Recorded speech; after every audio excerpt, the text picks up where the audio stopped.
Hey, what's up? Welcome to. It used to be Dice Chatter until we realized that was taken. So our friend Eric came up with the title. We're gonna call this podcast "Dude, No Metagaming."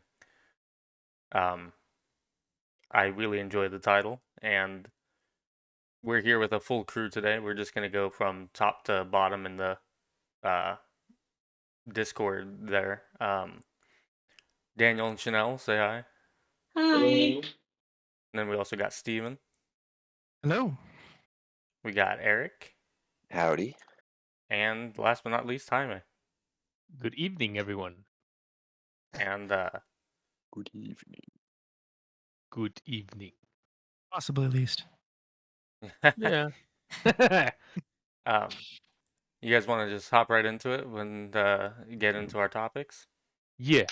All Like right. jumping in the pool when it's cold. Yeah, right out of the jacuzzi, you just go run and jump in the pool. Shock your system. That's what it's all about. Let's just put some hair on our chests. That's how I got hives. I don't recommend that. Um, so let's talk about because we're going to be referencing it a lot in probably a lot of our upcoming topics. Let's go ahead and just start with let's start talking about the certain campaign, like the one we're currently playing, where it started, kind of some interesting stories along the way, and then where we're at currently. Since we got like the whole crew here. Sons are If I rogue. remember correctly, I think it started at Urson, right? Yes, the campaign began in a port city called Urson. Yeah. And we met. I think we all met inside the bait and tackle. No, I might be you wrong. guys met because Chanel and I came in later on We'll with the story. we'll Yo, get to yeah. that. We'll get to it. Daniel, your character doesn't count because it's died multiple times. It counts more because it's cheated death. That'll come Yeah, into it too. The afterlife doesn't even want your characters, man. It keeps throwing you back out. Stay over there. Yeah, I think, like I said, I could be wrong, but I think I saw Vala in the amongst the crowd. Yes. And that was the first person I noticed because obviously we're very similar. Brood can sense Oaxaca each was other. very different back then. Yeah. How, I how forget how Bahaka joined the group or if there was any sort of fanfare for it. There It kind was of just once everybody kind of was in the bar and kind of like saw each other, you guys kind of uh basically wasn't it a crier came through and Yeah, they were I think you're talking right. about a cult and some missing people in Oh, town that and there's a cult. reward for it. Yeah, I think that sounds right. Yeah, I remember that cult. Screw that cult. yeah, And didn't they took Vala's blood, right? That's the Yeah, that same cult. that was the same yeah, cult but later, yeah. Yeah. bastards. Yeah, they met up and started adventuring there. They stopped. It was a cult of Valanquis, who is a sinistral, equatable to the lords of hell, essentially. Um, yeah, he's Yeah, been a thorn in their side for quite some time. if I Yeah. remember correctly, their first base that we found was like in the sewer. Mm-hmm. Correct? That's Fitting. right. Yep, Yeah. it was. Where they belong. With the filth. Back when I would transform into a youngling dragon. Those were the days. Yeah, little tiny whelp. Yep. It makes me think of the dragon pets from World of Warcraft. Just like fat Yeah. bulbous thing with tiny wings. For some reason I thought you were gonna say Dragon Toast, and I was like, what? Yeah, dude. I picture when you said whelp, I just pictured whelp from Breath of Fire, just a I little pictured pot-bellied Yeah. little dragon. Mm-hmm. I pictured Magic the Gathering, the dragon whelp card you can get. Yes, dragon whelp. Yep. If Oh, you boost its fire breathing too much, it kills itself. Yep. oh no, Yeah. That's It's not horrible. meant to handle that much power. Right, yeah.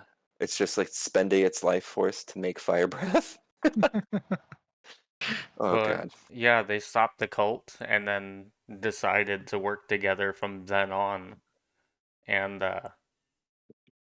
formed an adventuring group they called Black Lotus, Yeah, and yeah. it just took off from there. They went into a kobold's nest for the eggs, for which they turned out to be material components for a spell from their friend Kihara, the resident magician. Well, I remember the original reason we went into there and ended up starting that quest was because Vala wanted treats for like all their donuts and stuff, and there was like Yeah, special ingredients. that's right. Because Kihara has like a sweet shop. Mm-hmm. Yeah. Yeah, it's a sweets slash magic Yes. shop. Can you guys And make pins for everybody? Yeah, Like Try Black it. Lotus pins. I got those little like teal and pinkish black Yeah, Black the Lotus pins. Yeah. Black Lotus I pin. think about on my Yeah. best bag.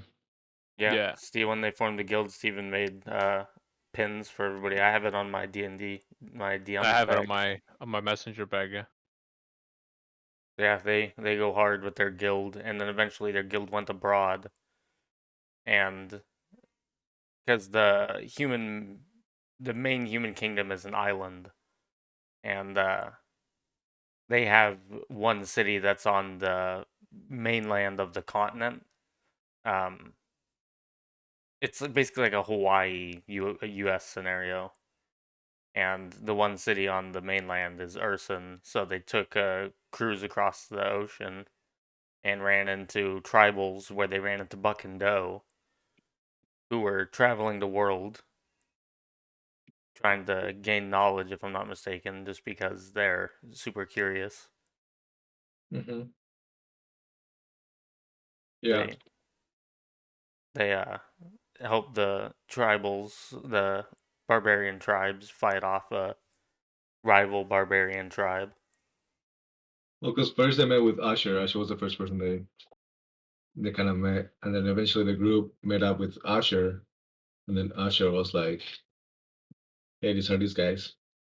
And then we went to the place with the hands.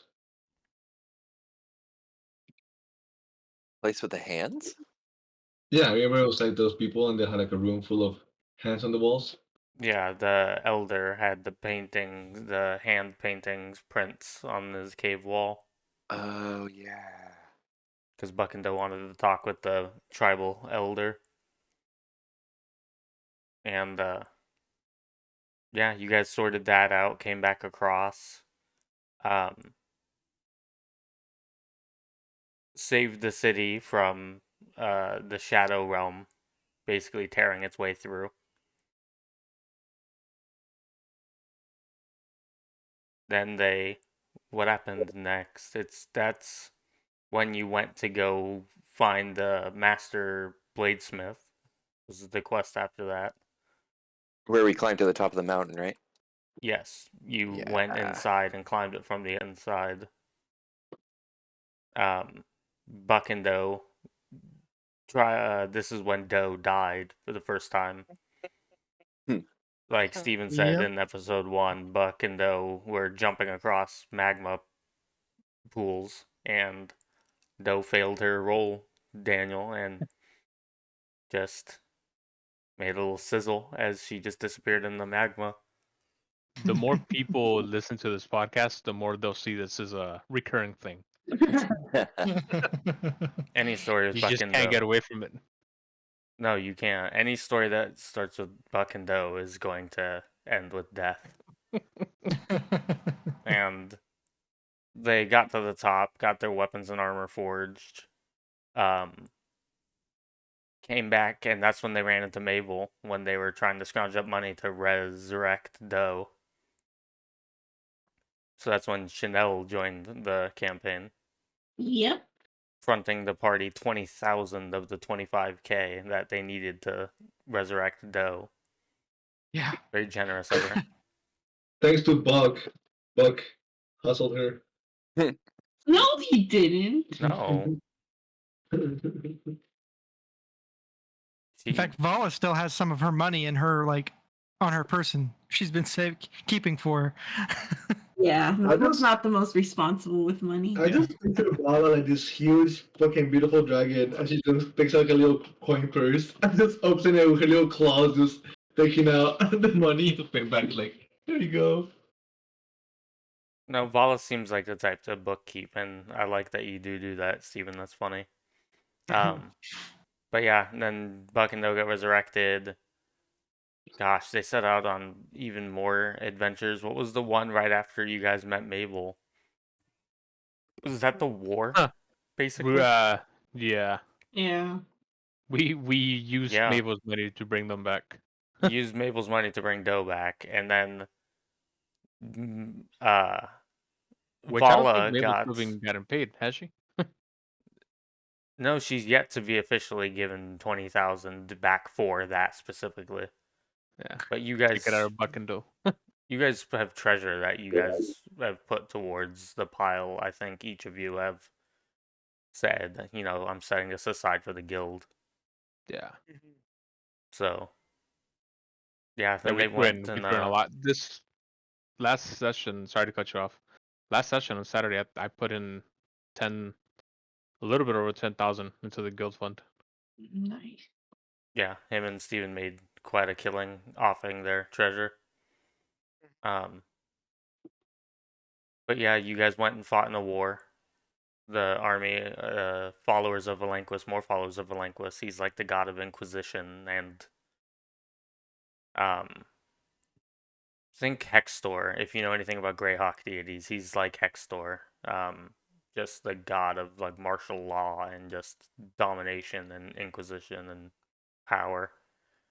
And he was trying to take over the small dragon villages, and he was doing a good job until Vala got word via her sister. They went over and fought in that war, turned the tides of battle. God, you guys have done so much. They're level Yeah, 18 yeah. Long by campaign. They're level 18 by the way. We're almost at the end. You guys are. At the Yeah. I'm level 19. I'm sitting here at level 17. Me too. Eric's like, speak for yourself. Yeah, you'll get there. I mean, it's not like 17 isn't like something to shake a stick at, because it's Yeah. pretty high. Yeah. That's It's pretty high level. That's pretty I fucking think high. Daniel's also 17, right? 16. I just leveled up to 16. So technically, he's level 8 then, right? Basically. Yeah, Daniel's No, my health Dan- went up 1 point each this last level up. So my health, my max health for each is 43, I think. Oh my 46. god. Jesus Wow. Christ, dude. It was 46 last I checked. 46? Oh, Yeah. there you go. A big whopping 46. Because he plays a race that has to divide their hit die between two bodies. And they're bards, so they get a d6, I believe, hit die. Yeah. And they get to divide that, and they get a +1 con modifier, so... If there were ever a time to min max a character build, right now is the time. Like, yeah. if you know your health is going to be split, go full ham on Constitution. Oh, Bam. absolutely. After the war, they came back. You guys basically formed. You used your guild funds and money and bought a plot of land and started forming a settlement there Yeah, called Padma. we're landowners now. Yep, they got a small village around their keep. And goblins and gnolls and beastfolk are constantly being displaced in my campaign. And intermittently, they've been running into like sometimes violent, sometimes peaceful goblins and gnolls that are coming from their continent of Karnath. And it's kind of culminated in the point where there's a war happening in Karnath and the Beastlands. The orcs are basically taking over and absorbing and turning everybody into their culture as they steamroll them and use them as soldiers as well. And Black Lotus has gotten the human lands involved as they're fighting in this current war. Yeah. And their most recent escapade was entering a dungeon to slay the immortality of the orc warlord, because his heart was separated and enchanted, giving him immortality. So before they meet him on the battlefield sometime in the future, they put a stop to him potentially not taking any damage. And that's where our campaign's at currently. Sorry, that was a good ramble to start things off. But those that skipped ahead to the topics, let's open the floor to we'll just, like I said, go down the list. What's your favorite genre? Daniel, what's your favorite genre? What do you mean?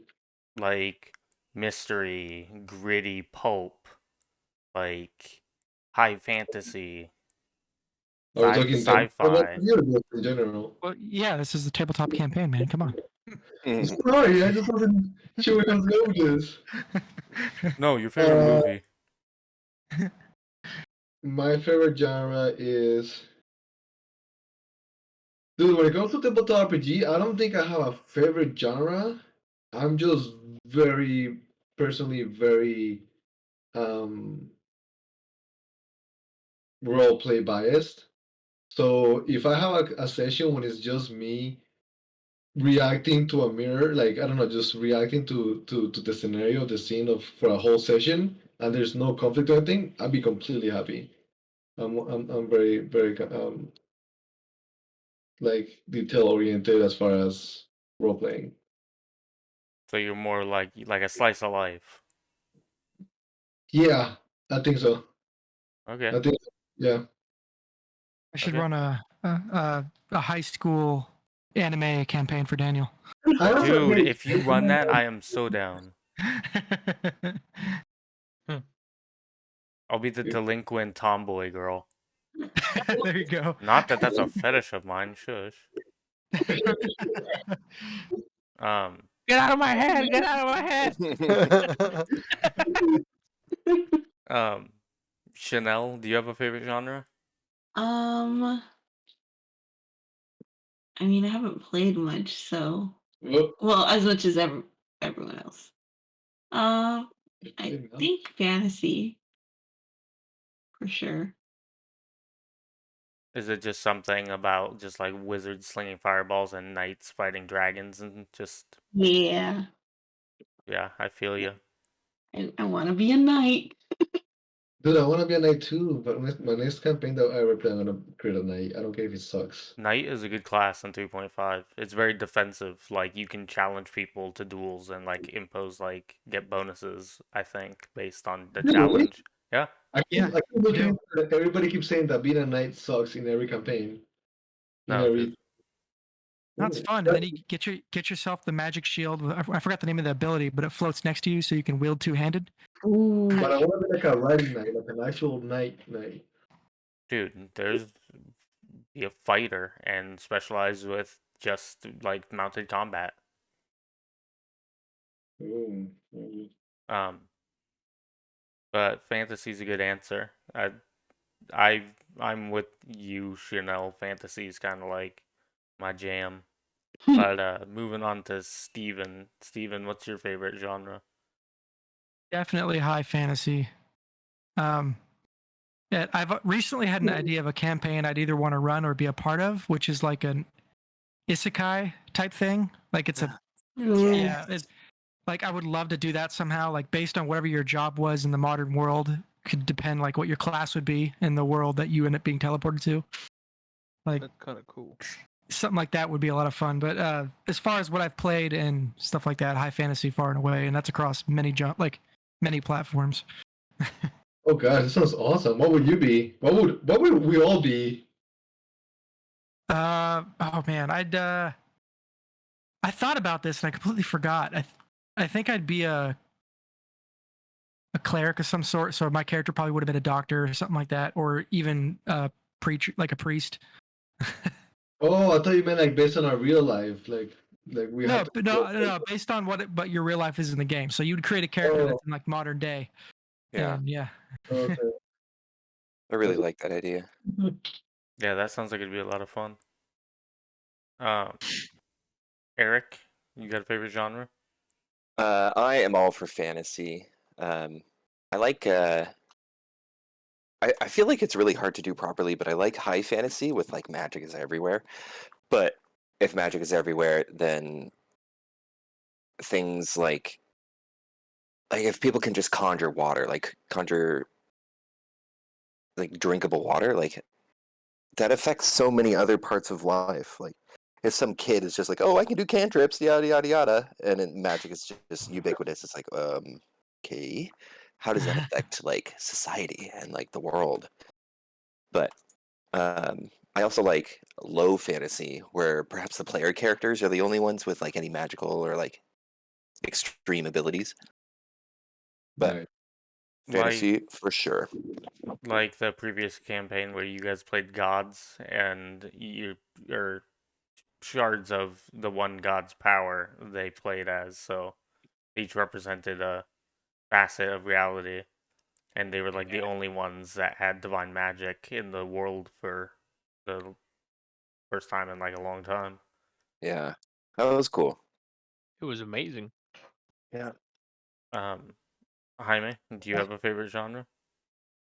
I kind of like heavy metal a lot. You know what I'm saying? We all love heavy metal, dude. No, I'd probably be in the same boat. Fantasy is pretty cool.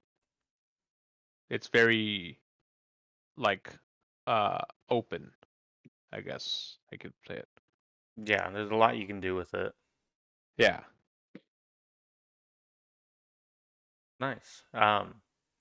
Nice. Moving into character generation, how do you guys this will just be an open floor thing. How do you guys feel about point buy versus 4d6 drop lowest for character creation? Like if I gave you guys 32 points to increase your stats starting from 8, Yeah. and it follows I like the point buy formula. I like the 4d6 just because it's kind of like a high risk, high reward. Mm-hmm. Yeah. Yeah. For I sure. like going by because Get out. I feel like it. No, like I feel like point by is more fair for the whole team as a whole because we all start at the same point. When you have point by, when you don't have point by, some people may start with like more points than others, and it kind of just makes it a little like in unbalanced at that point. Whereas if it's point by, we all start with the same points and you just decide what to do with it. That being said, there's nothing like rolling your dice for your for your character, and you're like, oh shit, or when you're like, oh fuck yeah. Yeah, I just like the idea of the dice just because like it's like I like the idea of like, oh cool, I got like 20 strength, but my con is like 6. Yeah. It's like you roll these stats and then you figure out how to make it work. Like Yeah. Correct. Yeah. Yeah. And it also, I kind of like the same idea based off what Steven just said too, because you can, the more you you get more stat points and everything, it kind of gives you an idea of like a little what do you call it, mind puzzle. Oh, I So get it. you, Like as you you roll. gotta want to see what you want to put it on. So the more Yeah. you play your character, you're gonna be like, well, my character's based more of on int, but Dex is good, so you're gonna kind of want to mix and match both. So I would prefer the best 4 drop 1 over the point buy for that reason. Yeah. I like the idea of rolling your dice if you don't have a clear idea of what kind of character you want to make, Yeah. because then you can like build off of your stats and you can choose where to put things. But then point by, like, if you just want to bang out a character real quick, just be like bam, bam, bam, bam, bam, get all your stats right off the bat, and then just move forward with the rest of character generation. yeah. I am never quick about building a character. Yeah. I will have like 3/4 of my character sheet filled out, like I know what to do, and then be like, nah, never mind. Yep. Go back and change it. Really, I'm Yep. the opposite. It's just like whatever. stupid thinking to mine first, regardless of how flawed it is. I'm like, yeah, sure. Whatever Yeah, floats the boat. that happened to me building my cohort. Like I built them all the way to like level 8, and then I was just like, never mind. I went back and changed it after I'd already leveled them up all the way almost. Yeah, making a character that's already a higher level is kind of tough because there's so many like different aspects that you have to take into account. Mhm. Like at this level, did my character do this ability increase, and then did I take this feat at this level? And whenever I That, look at a high level character, I just want to be like, yeah, I have all these different feats that require one another, and I have them all right now, and I'm not going to care when I got them. that's why you mentioned that's another thing that I woke up and I that- was like, this already? that's another thing that like the Grandmaker is like when you start a campaign and then like there's some Scotty doesn't do it, but there's some things where like, hey, we're starting a campaign, but we're just starting off at level 3 or level 5. It's like, what? No, like let me get there. Let me start at level 1 and get to know my character as I level up so that I know how it goes. Yeah, we talked about that. We all kind of agreed. It was me, Jaime, and Steven kind of agreed. Level 1 or bust. Oh, I'm late to the conversation. I do apologize. Get me the fuck out this thing. Um, yeah, I'm a 46 drop lowest kind of guy. Just because you just live and die by the dice. You might get something incredibly good, and like you might get an 18. Like if the dice gods bless you with that 18, you take it. But like you might have like Steven said, a 6 and something, and it's Yeah. like you really got to build your character. But then that kind of builds character as well. Like I made a fighter type, like a chivalrous knight for one of Steven's games, a backup character, and I put a 7 and I had a 7 wisdom because I was like, he's just gonna take everything at face value. He just believes people at their word because people just go out and lie. People would do that. Like, How dare they? It yeah. me. So Hit me. yeah, it me. You'd be like everybody in the movie The Invention of Lying. Yes. Basically, right? Um, Scotty, I have a question. yeah, shoot. Since we're talking about building characters, since you've probably done it more than any of us here, uh, the differences between building a character they're gonna play between building an NPC. Is it around the same, or you just start rolling and try to figure out what kind of NPC it's gonna be, or do you already have a set idea and you don't really I have roll a that? I have a set idea of what people are gonna be. Like in your guys' campaign, Kihara, I have like her level in mind, and I have like her class in mind, and I actually built her like just out of boredom. But it's the same level of thought I put into a character I'm gonna play, honestly, because I'm the DM, and God forbid, she ever gets drawn into a battle, I have her spell book, I have her, Yeah. and I can use her if I need to. Makes me think of a character from the Aragon books.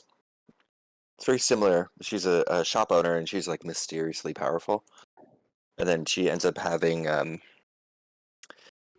she has like a special sword or something, but it's like this like artifact that cuts through things in a two-dimensional plane or whatever. And then at the very end of the last book, she's just like goes balls to the wall and was like, where did all this come from?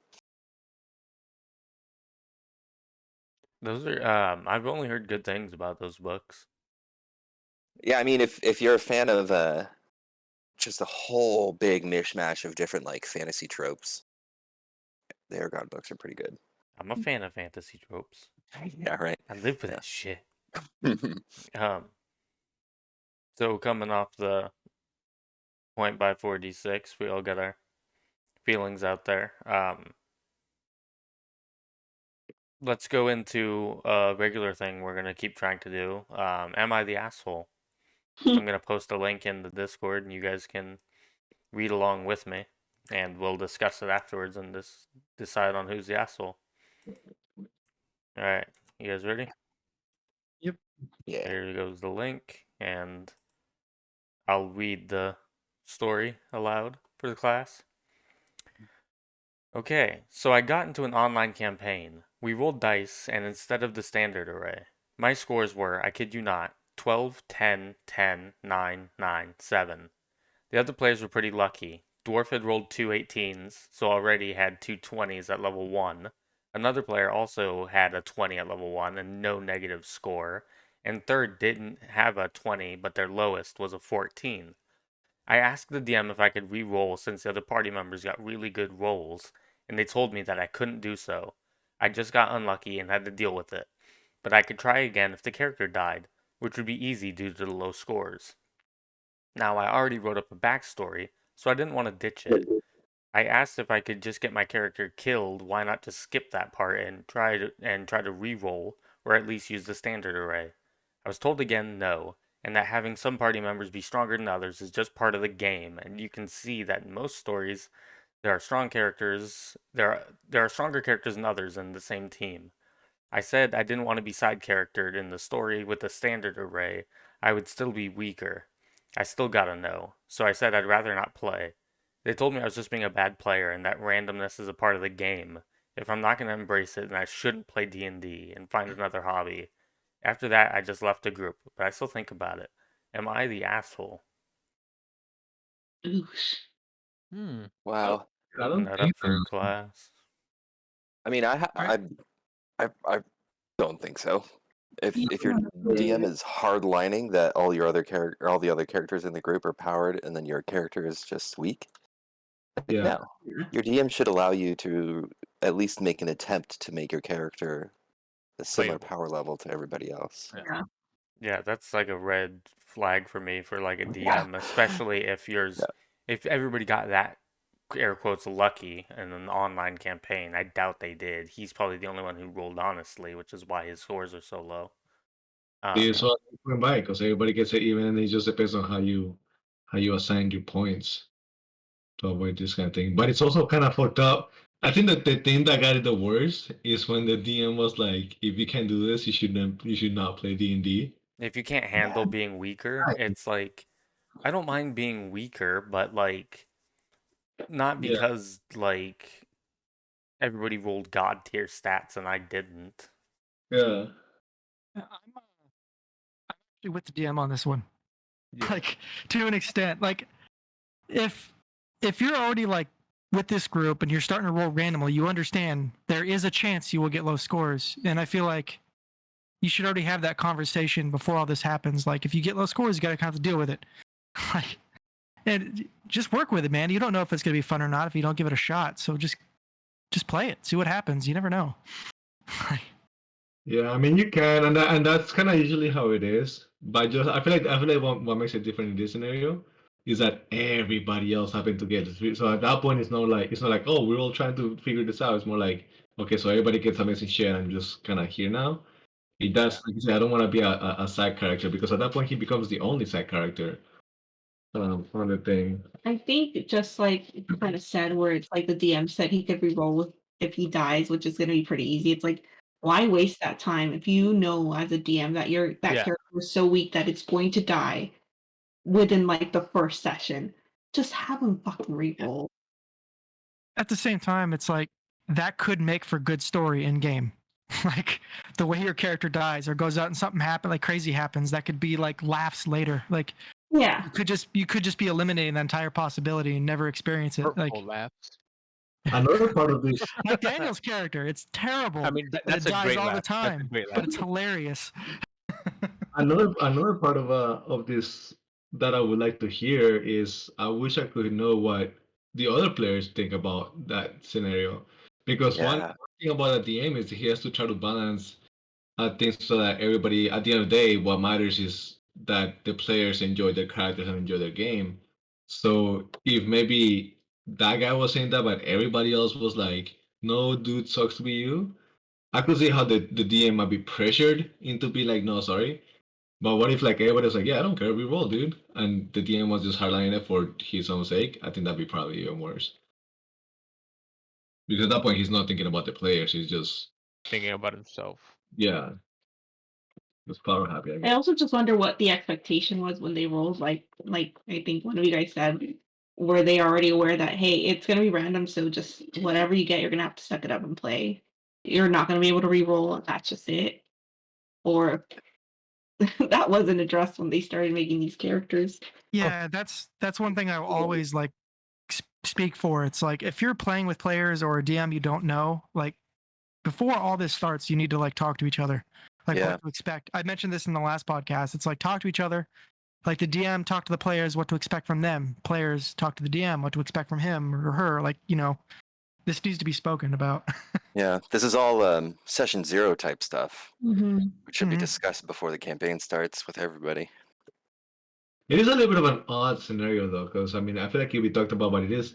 It's just a little uncommon, you know what I mean? That everybody got high numbers. Like Scotty was saying, most likely they probably cheated because for everybody to get such high Yeah. numbers. So I feel like I feel like it would be reasonable to expect that they know what it is like to roll for characters, but nobody would be like, hey, there's a chance that everybody gets great numbers and one of those don't, so don't go bitching. It's like, yeah, you could have had that conversation, but what are the odds when there's so many little odds that that specific scenario will come up? I would have given him one re-roll, and he would have got the option to choose between either or. Like, you get one more. I'll give you one more shot, because, like, I would add everybody's modifiers together and go, like, you didn't even break half of what their combined modifiers are. Like, Yeah, that's a good way to do it, I think. Yeah. It's more I'm like, I reasonable. want you somewhere close, like, not 5 off. I'll give you another shot, sure. Yeah, like a more average. But I'm super lenient. Again, as a DM, I'm really lenient. I would have So made everybody else reroll except so let's do a vote here from top to bottom. Daniel, is he the asshole for quitting the no. game or not getting good stats? I don't think he's the asshole. And I'll take it another point further. I think it takes a lot of guts for him to stick to his grounds. Because I feel like it'll be much easier to be like, okay, fine, I won't do it, and just play the whole campaign unsatisfied about your character and how the game is going. Okay. Chanel, is he the asshole? No, I don't think so. Okay, so that's 2 no's. Steven, is he the asshole? Yeah, hell yeah. I knew it. I knew it. Okay, that's fair. We got 1 for. It wouldn't be fun if this was a think tank and we all just thought the same. Yeah. No, I don't want this. Let's change it. Eric, is he the asshole? I want to say no, but I think quitting the game just outright is pretty asshole. That is pretty asshole, yeah. Yeah. But I mean, to not even be given the opportunity to reroll after recognizing that your character is just leaps and bounds weaker than everybody else, because that's going to leave you with like trying to build your character to catch up, right? Yeah, to compensate. Yeah, which is like fine, but it's not as free as regular character building would be if the character weren't underpowered relative to the other teammates. So I think no, not an asshole. Okay. That's Jaime? Not an asshole. That DM is an asshole. He Okay. could have at least given a chance. So, Where's Scotty? What about you? I don't think he's an asshole. I think it's reasonable to at least get another shot. Like, I'll keep it random. Just give me one more shot. You know what I mean? Yeah. So 'Cause, like this stat array is like just above and slightly below the average person who has 10s across the board. Mm. Also, yeah, it's like somebody that excels in a little bit of something. another thing that I'm thinking of, and this is just probably a reach. All the players got high numbers. He's asking the DM. The DM is not letting him. And then at the end, he's like, the DM is kind of saying like, "Hey, if you can't, just don't play." I think he quit because at that point it's like, okay, maybe It I'm says just at not the end playing of it. fair. After that, I just left the group. Yeah, he left the group because the DM kind of told him like, well, if you can't do it, then maybe you should not play D&D. And after being treated like that, maybe he's more of an on one out in the group as it is. Probably. Yeah, so we're kind of in the camp, aside from Steven, that he's not really the asshole. Yeah, I'm gonna go to work tomorrow and talk to my buddy Gus and be like, hey man, there was this asshole on Reddit yesterday. Get a load of this asshole.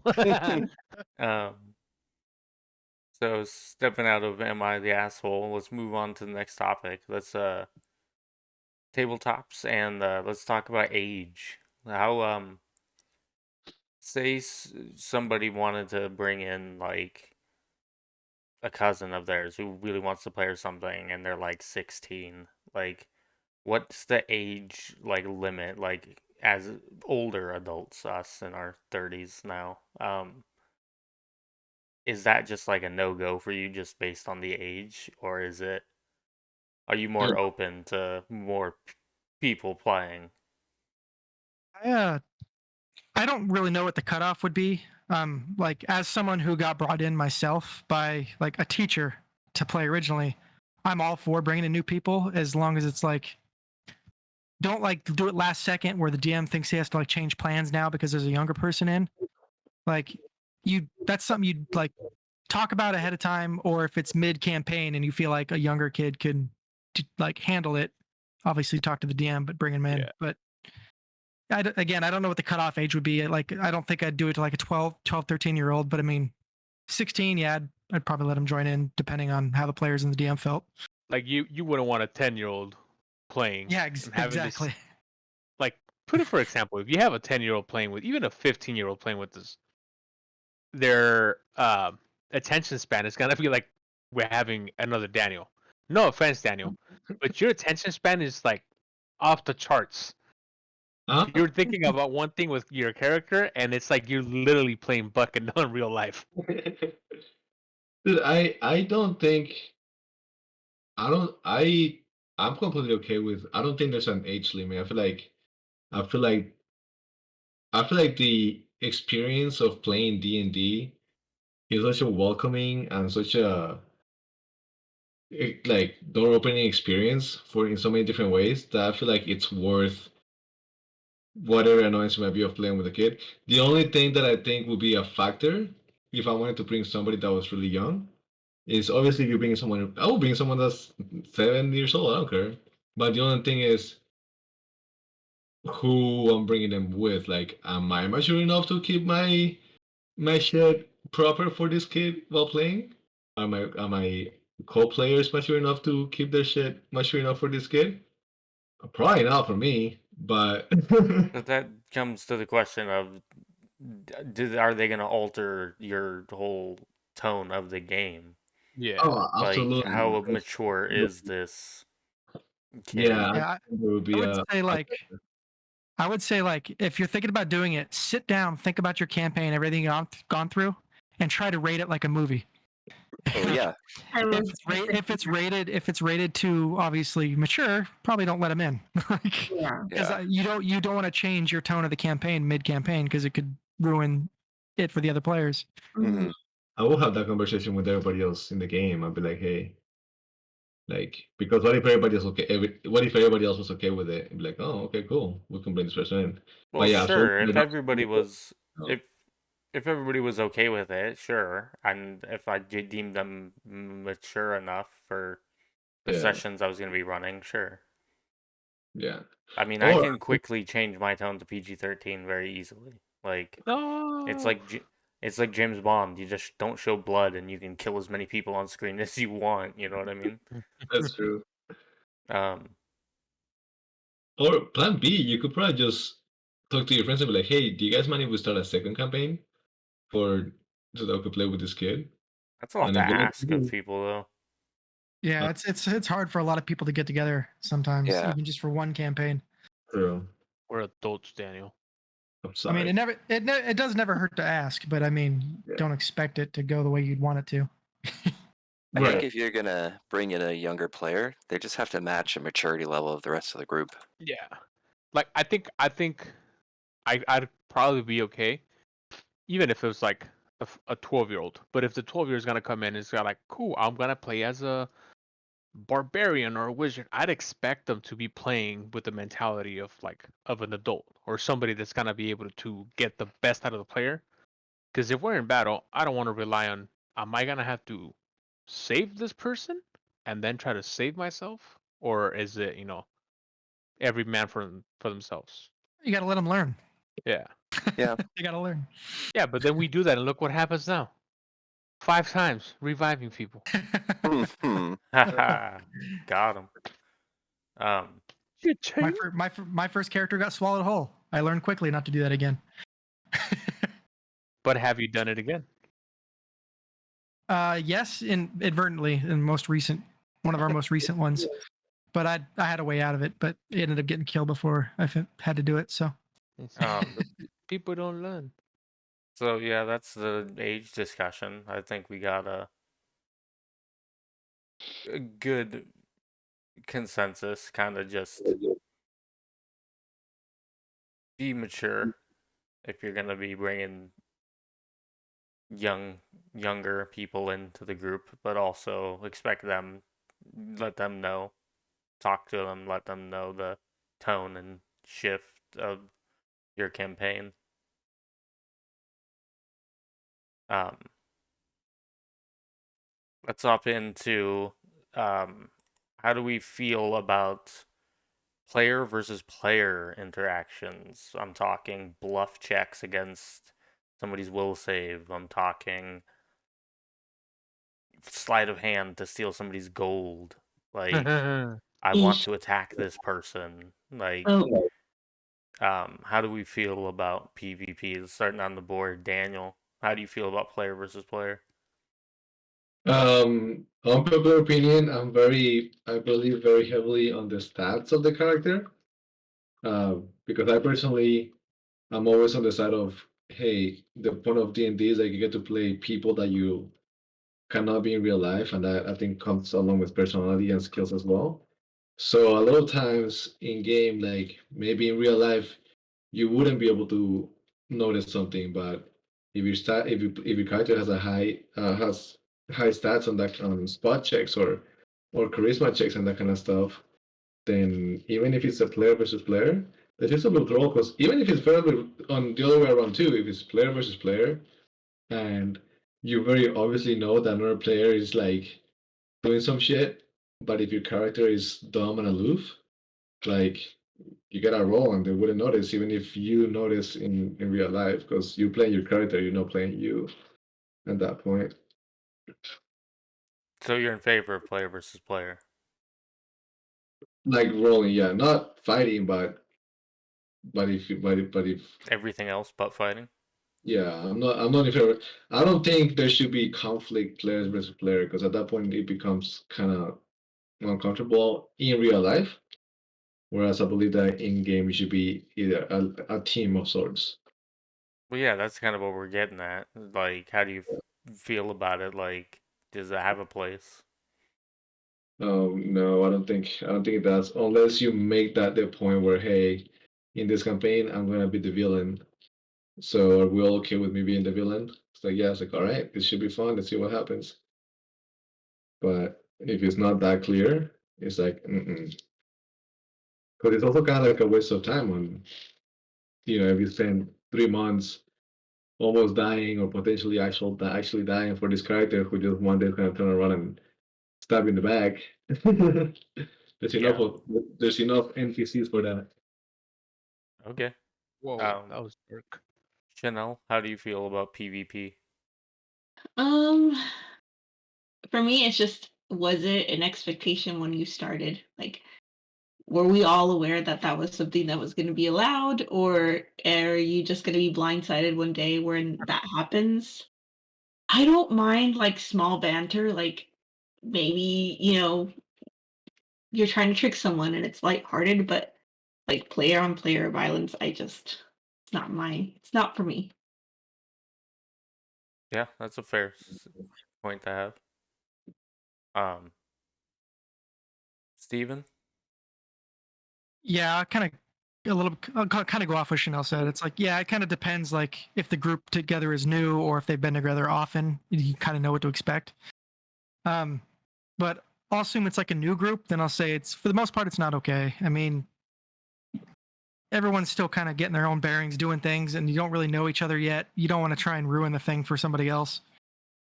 Like in a perfect world, I like pickpocket, all that kind of stuff. Like, just let it be role played. Don't dice roll. Like, there's Yeah. people I listen to, and it'll be like, "Oh, do you think your character notices this?" And there's like, "No, there's no way they notice this." Like, they'll just role play it, and if they can't figure out what they're gonna do, like, I don't know if they'll notice it. Then I'll have the DM, I'll have them roll. But yeah, so it's like, if you know your character, like, are you doing something?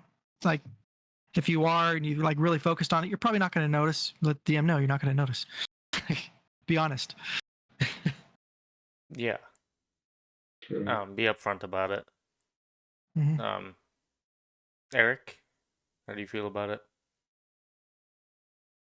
I think player on versus player, in terms of like combat, is usually a bad idea. I feel like character classes aren't designed to be pitted against each other. But like social interactions, I'm all for. But even then, like if your character is trying to like bluff or deceive or try to like convince somebody, just do like just regular like social interaction with the other person. Like you don't need to make roles about it. Like Steven said, if you're role playing your character, just how would they react if somebody like came up to them and like demanded like, oh, you need to contribute to the group chest for, you know, repairs or something. And then they were like, well, you know, I don't have a lot of money, so I can't really do that right now. But I think player versus player can have its place, but not in combat. Alrighty. Jaime, how do you feel about player versus player? I'm like a yes and no right now. I'm on the no side, like how everybody else is saying. On certain things, it'd be okay. But if I'm playing with people that I don't normally play, like if I'm playing with somebody else that's not like you guys, and I don't know what somebody's character is capable of, how that person is playing their character, I'd be totally up for PvP. If I'm fully capable of playing my characters to the best that I could, like say I'm playing this Chronos, my Necromancer, Sorcerer, Lich, in a different campaign with somebody, and I'm at the level I'm at now, and somebody crosses me, you best believe I'm gonna be full up for PvP, because I know how OP I'm playing my character. So at that point, I'd be like, yeah, I'm fully up for PvP on that one. But if it's like this, or it's just small little things, yeah, I'd throw a bluff check, or you know, something here and there from people. Try to steal some coins from Buck and or somebody, you know. That's something that also I think that's also partially like the responsibility of other players as well to help each other have the best experience. Because like for example, Chanel showed me that one time we were playing, and I've been able to practice it with Kronos. Because Kronos, for anybody who's listening, is a big ass asshole. Very. he's he's not a good guy at all, but he tries. But a lot of times, if you play with a character like Kronos and you're good and you're like a good person, you'll be like, man, fuck this guy. But like for example, my character, I'm a bard, and I'm not good, but I'm not a bad person either. I'm just kind of like nice. So when Kronos does something like, let's say the bard does something like, he'll grab his jacket or something, like his pull his clothes or something, just as a joke, and he turns out and goes like, if you touch my robe again, I'll kill you. You know, the bard's not gonna be like, hey, this guy should probably leave the team. I kind of Chanel told me to like play it off, kind of like how they do in cartoons, where there's like a badass. Just kind of play along with it. So like my big dog will be like, "Ooh, look at the attitude on this one," and he just stops. It like, "We'll leave him alone for a moment." There, or he just like talk to like some strangers, like, "Don't get this one angry," and he lets him be a dick, and it lets me be a nice guy while we keep the story going, and there's no like actual conflict there. So I think it helps when other players support the type of player that you're trying to play your character. If that makes sense. All I think of is Jade convincing Mabel that she's a dragon. Mhm. Like it just depends. Like you again how familiar you are with the other players and if you know they're gonna go along with it or not. Yeah, exactly.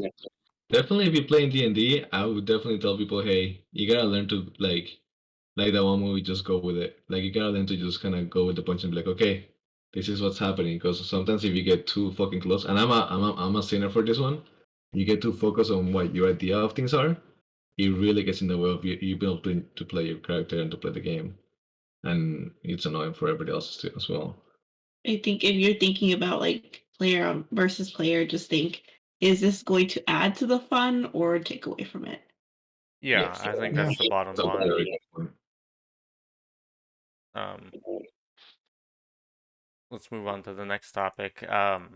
Wait, did Eric say? Yeah, Well, we went through yeah, everybody. player versus player. Yeah. Yarp. We hit everybody. I'm doing my job. Don't worry. Sorry. I forgive you this time. Don't do it again. I'll do it again. Um, I was paying attention. I guess I guess Jaime was right. this is a more fun one. Let's start with Daniel again, top to bottom. What's your favorite monster in Dungeons and Dragons? Dude, I don't know enough about Dungeons and Dragons to know about monsters. Well, consider ones you ran into so far. You fought elementals, assassin vines, fucking fire giants, I don't, beholders, mind flayers. I don't know if it's considered a monster because in my campaign they're like part of our city, but the Gorgon Bull, I'll have to say, is probably one of my favorite things because there is he's just I just find it so cool. Like just this giant fucking bull that is all metal and you could just fucking walk around riding a giant fucking bull that could just trample you and turn into stone. And it's green stone. I love the color green, so anything that's green has like a bunch of points for me. So green smoke that comes out and just turns it into stone. And it's like so invulnerable.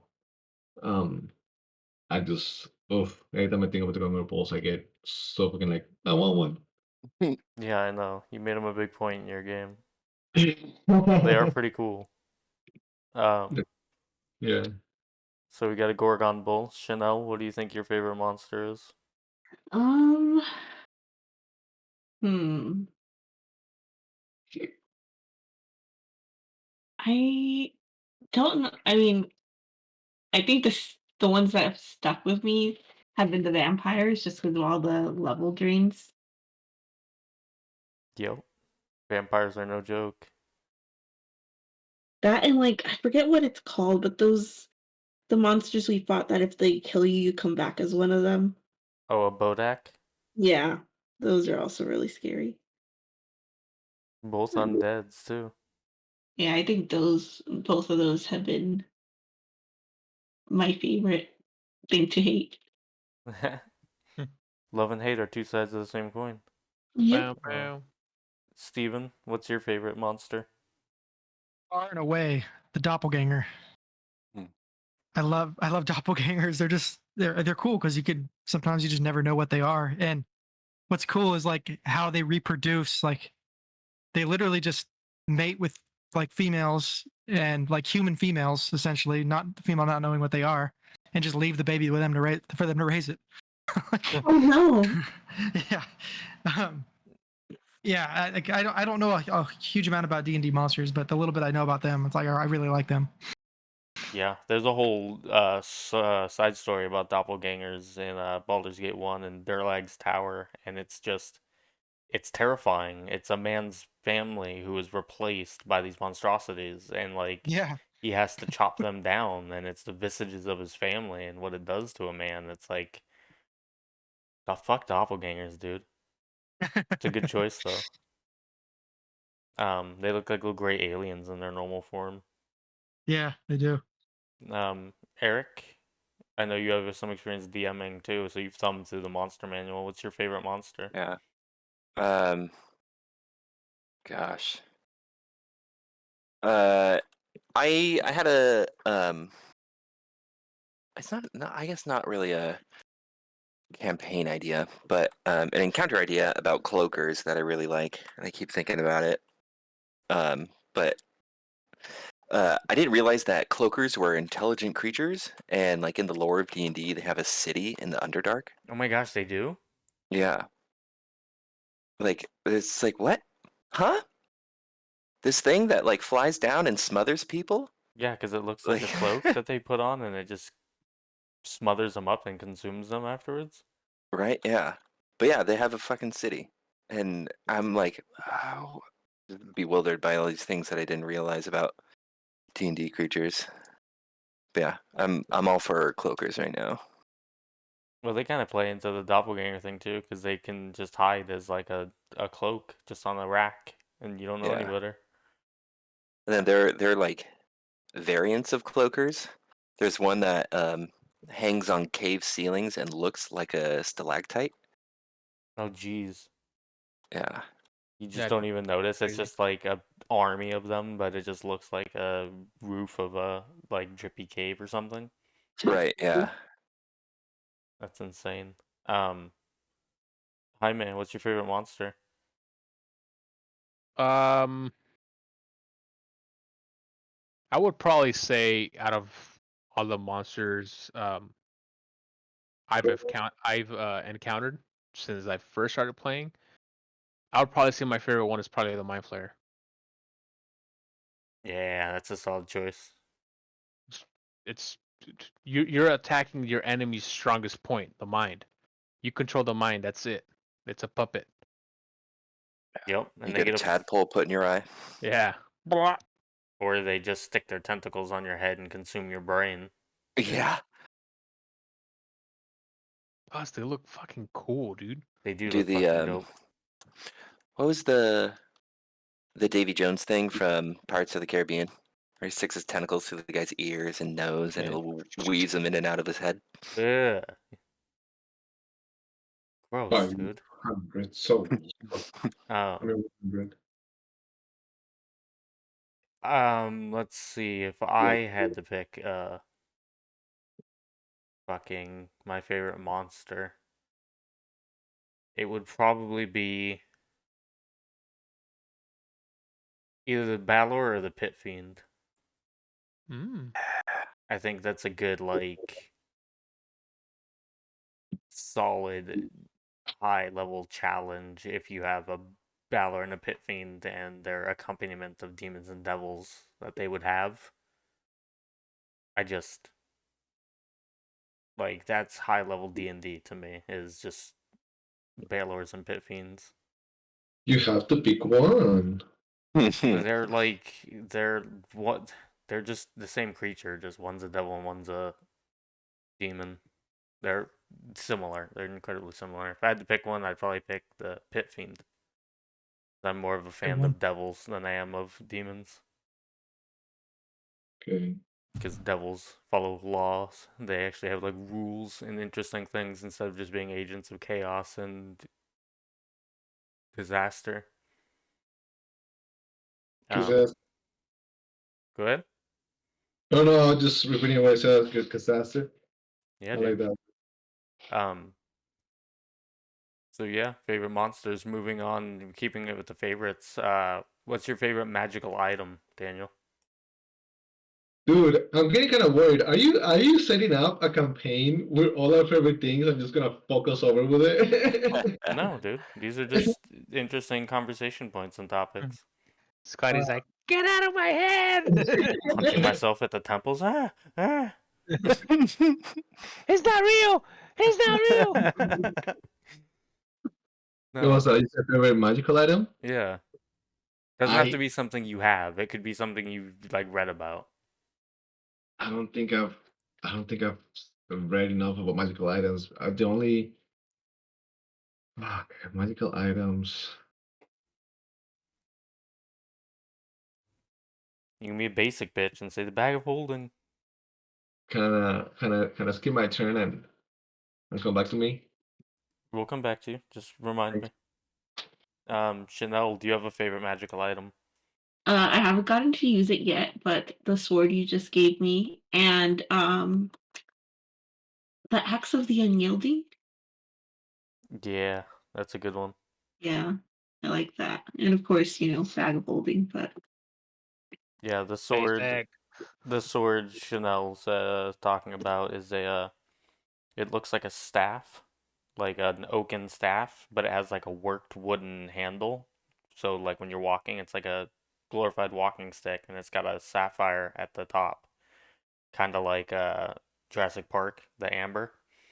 It's got the sapphire on top, and you can draw a sword out of it, and it functions as a long sword, and it's got blue fire on it that does cold damage, and it allows her to memorize an additional spell per level per day, and it also lets her store up to 3 spells in it. The very magically enchanted sword. Um, Steven, do you have a favorite magical item? Yes. So besides the ones I like my character has that were made in game, my favorite one I've read about is Apparatus of the Crab. Oh my gosh. It basically just turns an iron barrel into a mecha. You're like a crab wow. mecha. You go inside it and there's like all these levers and harnesses that you control. And they do certain things like moving forward, backward, snapping your pincers, stuff like that. I want one. I want I, Gundam. I want I want to create a goblin who controls this thing. You get and so like as he levels up, he just upgrades the apparatus of the crab. Yeah, exactly. And it can go in water too. You can rise and sink in water like a submarine. That's fucking dope. Yeah, I remember reading about the apparatus of the crab. How would a goblin carry it around though? It's large, isn't it? It's a full-size keg. You would just have to walk around in it. Oh, never leave it. Um, Eric, do you have a favorite magical item? Yes, I do. What did Favorite you item is choose? the Hat of Disguise. Ah, Hat of Disguise. Oh my gosh, I love it. So simple and so elegant. Yeah, and it always looks super gaudy, but then you can manipulate the magic of the hat and turn it into whatever kind of apparel item you want, which is just like every time one of my characters gets one, I always turn it into a bandana and just hang it around my neck. And then whenever I want to use the disguise, I just pull the bandana up and it activates whatever magic it uses. I But thought about getting one so I can cover my face up when I go somewhere to the city. yeah, so like for Bahaka, he's like a little bat creature, but then with the Hat of Disguise, he can appear as kind of a halfling, like a mix between a halfling and a human, some sort of like small Oh, humanoid humanoid, thingy yeah. thing. Um, but without it, he's this little like gargoyle bat creature, and it just stands out like a sore thumb. So being able to like disguise yourself in places is super convenient. I like it. No, that's a really good choice. I love the hat of disguise. I always keep it as a hat because it's funny.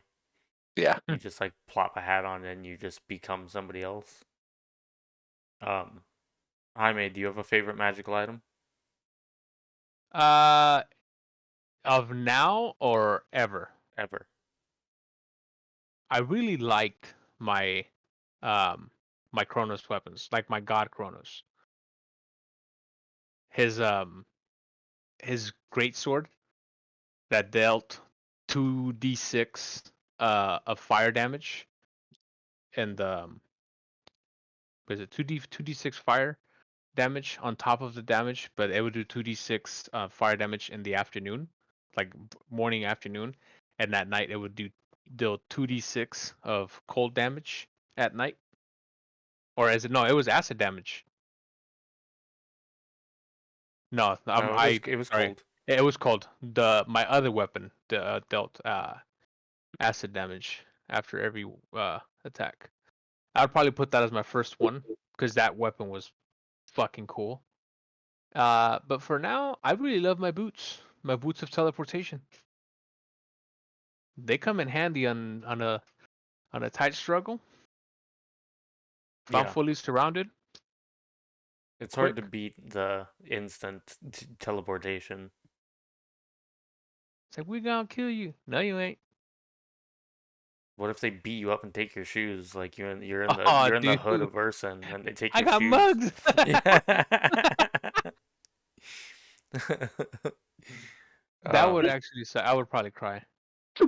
Oh, Oh I just picture Chronos sitting like on a 7 foot Kronos just beating, crying up in a corner. They Yeah. took my fucking boots, man. no. walking home barefoot. $50,000 right there. Oh man. Um, Yeah, I've spent some dumb money on this campaign. I would. Yes, you have. You've dumped a lot of money. You all have technically. You all strutting Yeah, around in god tier gear. I just spent all my money. All the money we got from that dungeon is gone. Really? Wow. Yeah, But he got some good weapons out of it. yeah, I did. Um, if I had to pick a favorite magical item, mine would probably be the Orb of Annihilation, the Sphere of Annihilation. Oh, that's a great one. Just because it's just so busted. It's just so fucking iconic. Like you just touch it and you're just wah, you're just gone forever. And it's just something I don't know. I think that's badass. Like if you're the final villain of a campaign, like you have an Orb of Annihilation. Yeah. I think that would have to be mine definitely. Um, let's go into how we'll just what's that? Oh, I thought about mine. Um, Oh yeah, right. Daniel didn't say his because he oh skipped yeah, his. Daniel, what is your favorite magical item? I don't know. I don't know too much about magical items, but I think probably my favorite is just the focus. If it's being used, if I'm using it right, if I understand it correctly, because as much sense as it makes to have to have the need for materials for spells and stuff, I just don't want to deal with that. Like in game, both in game having to look for those things. I want to focus more just on enjoying the session than having to keep track of what I have and all that stuff. So I like having a focus that you can use um, instead of materials for spells that require materials. And that's your choice?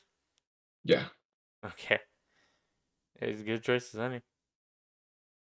The Let's talk about something. It could be controversial, depending on how we all feel about it. Um,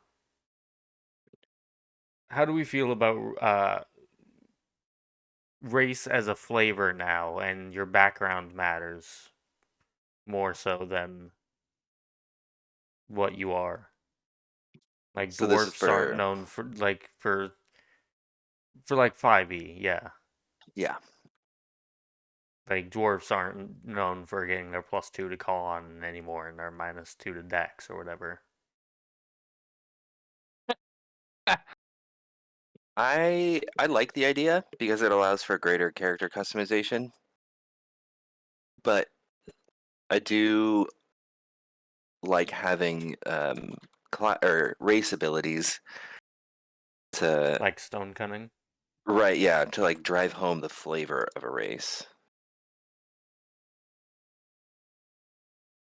Okay. Anybody else? yeah, I hate it. I hate it. I hate it. I hate it. Yeah, I'm there with you. It's like they're not even unique anymore. It's like you might as well you could literally play anything and they all get the same benefits. Mhm. Well, yeah, but that means that your character is unique. Yeah, but it takes the uniqueness away from like an individual race. Like there should be No, it uniqueness doesn't, to it. because the Yeah, it GM can does. just rule that all of those are the same. That's terrible. Why? That's I how hate it is that. right now. I hate it's all the same. Like the But that's different how it is abilities. right now. No, That's how it different is in races. 3.5. All No, different dwarves have the races get same different things. racial abilities. No, I'm talking about between different races. Right, yeah. But then, like, if the DM just rules that, all dwarves that aren't players get a bonus to Constitution or whatever their regular bonuses are, it just leaves it up for the DM to decide, I think. Yeah, I like the uniqueness to each race. I like the thought process behind having to create a character, but like what goes into it when creating each race. I just prefer that. I can't stand that just making everything the same. Uh, I like. Oh, go ahead. no, I was gonna say, I feel the same way as Steven. I don't care for it. I was more for like it's what made them stand apart. Like on top of their racial abilities was just their stat bonuses, and it just I don't know. I guess it's what I grew up with, and I hate change. I guess, but I think it made the races unique. Like, yeah, Drow get a bonus to their decks and like int and stuff, but they got that sunlight like drawback. Yeah. Like, they gotta cover their eyes when they're out in sunlight. Like now, and with like Baldur's Gate 3 and stuff, based on like 5e, it's just like, yeah, you can be a Drow. There's no drawback. You can be out Yeah. on the surface. It's fun. I That's just why like I was like thinking like what's to prevent from everyone picking whatever race they want and having absolutely zero drawbacks. They just take just the coolest, which I mean, we all want a super cool, super unique character. We can't I mean, that's why we're playing, to play something cool, but it's like you're gonna pick whatever race you want and have none of the drawbacks that you would if you had that race initially. yeah, I like the idea like you said about drawbacks. Like I like the idea of someone creating an orc wizard and having to work their way around it, like to deal with it. like Yeah. like yeah, you can do that. There's going to be a wall that makes it tough to get through, like to get around, but that's what could make it fun. It's a little like Morrowind as opposed to like Skyrim. It's like being an orc wizard was literally tough in Morrowind because of the stats you started with and stuff, and like you could do it. And one of the main characters in the game is an orc necromancer, and it's like it gives me more respect for her like as a character because I'm like, yeah, orcs are normally naturally tough warriors. So like when I saw her, I was like, man, dope, good for her. And like Steven said, having to work around the drawbacks, I don't know, that's what made it for me. Like to be an elf barbarian, like that sticks in my head. Sure, get a bonus to Dex and a penalty to Con or whatever they get, but I'll work with it. I'll make it work. Um, Jaime, how do you feel about it? As like now in like 5e, you can pick whatever race you want and give yourself whatever bonuses you want. Like you can pick an orc and be like, I want a +2 to intelligence. I don't like it. I don't like it because I've mainly right now how you said orc, the +2. I played as an orc before, and he was dumb, but he was smart at the same time. He was probably the smartest orc you've ever encountered. Absolutely, that's why he ascended. I But think from. Oh, go ahead. I don't like it. I think it changes too much the things that people are normally used to. So that's gonna be a no for me, dog. I feel like you guys are assuming that the player can't decide to have a negative. Like that's something that they can discuss with their DM, right?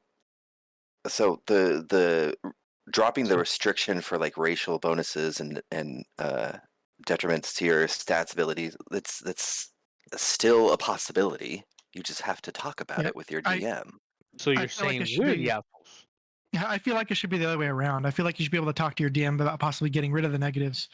Like, I feel like there should be like some strict like rules or regulations or whatever to like the canon version of certain things, and then you can try and remove things or add things Yeah. with the DM. But I feel like Well, the negatives should be put in normally, and then you can talk to your DM about removing them.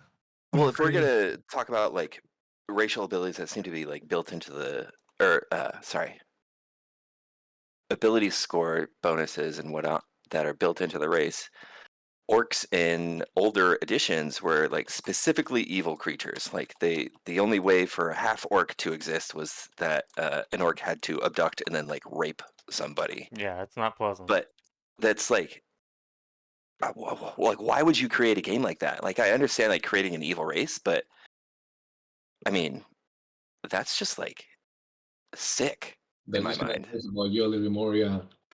Yeah, I think half-orcs in my world are rare because I mean they exist, but it's nobody wants to go. That's a tough culture to join. So even accepting a human is like rare, but it happens. But it's not rape. It's actually something of like an honorary ceremony of like trust. But they're incredibly rare. I think that like the beauty, or personally the beauty of D&D or tabletop RPGs, but mainly D&D, is that, and I've thought about this before, is that personally what I like the most about it is that that's the one game where you have unlimited options. You know what I mean? And when you have this game where you have unlimited options, and sometimes and then suddenly you're limited to look a certain way or just to have certain stats just because you want to look a certain way or vice versa, I think it's limited. So as a player, I do like the idea of being able to do whatever you want. Like, hey, you could be this race and have these other stats and do whatever you want. Just for the sake of, hey, I want to be this thing, and be like, dude, be that thing. Absolutely. The thing that bugs me personally is that for some reason, even though it's a completely fantasy driven universe, I try to put logic behind things.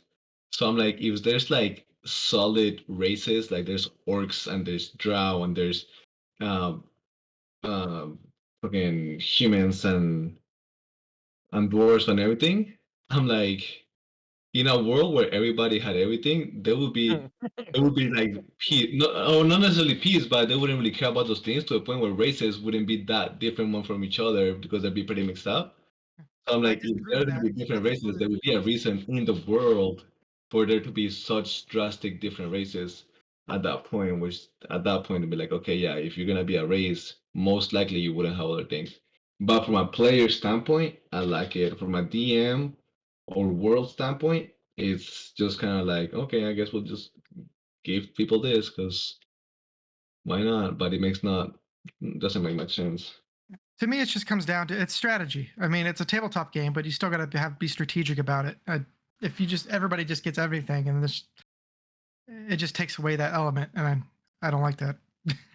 I just don't like change. I mean, you can still be strategic about everything because no matter what character you make, no one character is gonna have everything. Because I mean, we're just talking about it. You still have whether it's point by or whether it's um, rolling the dice. You still don't like nobody's gonna have everything, so you're still gonna have limitations. No matter what you make, unless you make a character where there's no rules and you just could be like, hey, think of somebody and that's who you are. You have Superman now. Like, there's still gonna be limitations, and there's plenty for the DM to just exploit. Be like, oh, this person wanted to be a super strong tiny fairy who can fly and swim. Dope. You know what this character didn't decide? He didn't say anything about being fireproof. And this character's already make, I'm gonna throw him into the lava. Like, what you gonna do now? It's like because that's definitely still bring a lot of thinking and obstacles that you can then endure with your amazing character that you love. So, but then again, like I mentioned, from a DM standpoint or a universe standpoint, it wouldn't really make too much sense for their different races. But I guess it's all fantasy, so it doesn't really matter that much either. I guess. Yeah. Um. Yeah, we're a little split. We got some good opinions there. Out of something. Let's get out of such controversial territories. Let's swim back to shallow waters. Um. What's something that you've learned about yourself playing tabletops, Daniel? Learn about myself. Yes. Um, Through role playing, what have you learned about yourself? I've learned. Jesus, damn, dude, we just went into the deep end, huh? I think I learned about myself that I have a hard time adjusting to I things that are other than what I wanted initially. So whenever I role play, Because when you're used to playing like a video game or something, you kind of know what the outcome of your action is going to be. So you're like, hey, if I do this, it's gonna happen. But when you play D&D, you do your actions and you think something's gonna happen, but you have these other players with individual ways of thinking and the DM with the individual ways of thinking, so you never know what's gonna happen. Something comes up, it's like, oh shit, that's not what I intended. And there's not really too much I can do about it. You'd be like, oh fuck. That's not what I wanted. It was a waste of time for me doing this, and I've learned that I have to try to learn how to go along with it and move with it. So it's a lot of self growth in that sense, I think. Just learning to go with the flow kind of deal. Yeah, learning to let go. I guess it's hard. No, that's a good question though. Um, That's a question. um, Chanel, something you Mm. learned about yourself playing tabletops. I'm a fucking nerd. Hmm. What about yourself before that? I think how to socialize better. Just That's a good because one. the socializing, whether we think about it or not, you're role playing, you're acting in a way, I guess. So yeah, thanks to you guys, my social skills have gotten a bit better. That's what friends are for. Yay! Daniel, Nice. right now, we're friends. Um, no, that was a good answer too. Steven, what's something you learned that about yourself? I'm really good at creating a strong female character, and Hollywood should call me. Yes, Yeah. they should. Bam. No, Hollywood. I've learned I have a really hard time of like trying to take a back seat or maybe playing like more of a side type of character compared to like maybe a leader of the group. And I usually end up putting my characters in position I didn't plan for that character to be in. Like more of a leader type role. It's like I get tired of playing that role, but I keep putting myself in that situation and I have a hard time pulling away from that. So like the next time I create a character, I'm gonna like really focus on trying to make them more of like a backseat, not complete like not where I'm not playing, but more of a backseat type Buck and down. personality. Yeah, exactly. But not buck and down. Yeah, hopefully not die. We Okay. still love you, Daniel. Eric, anything you learned about yourself tabletop playing?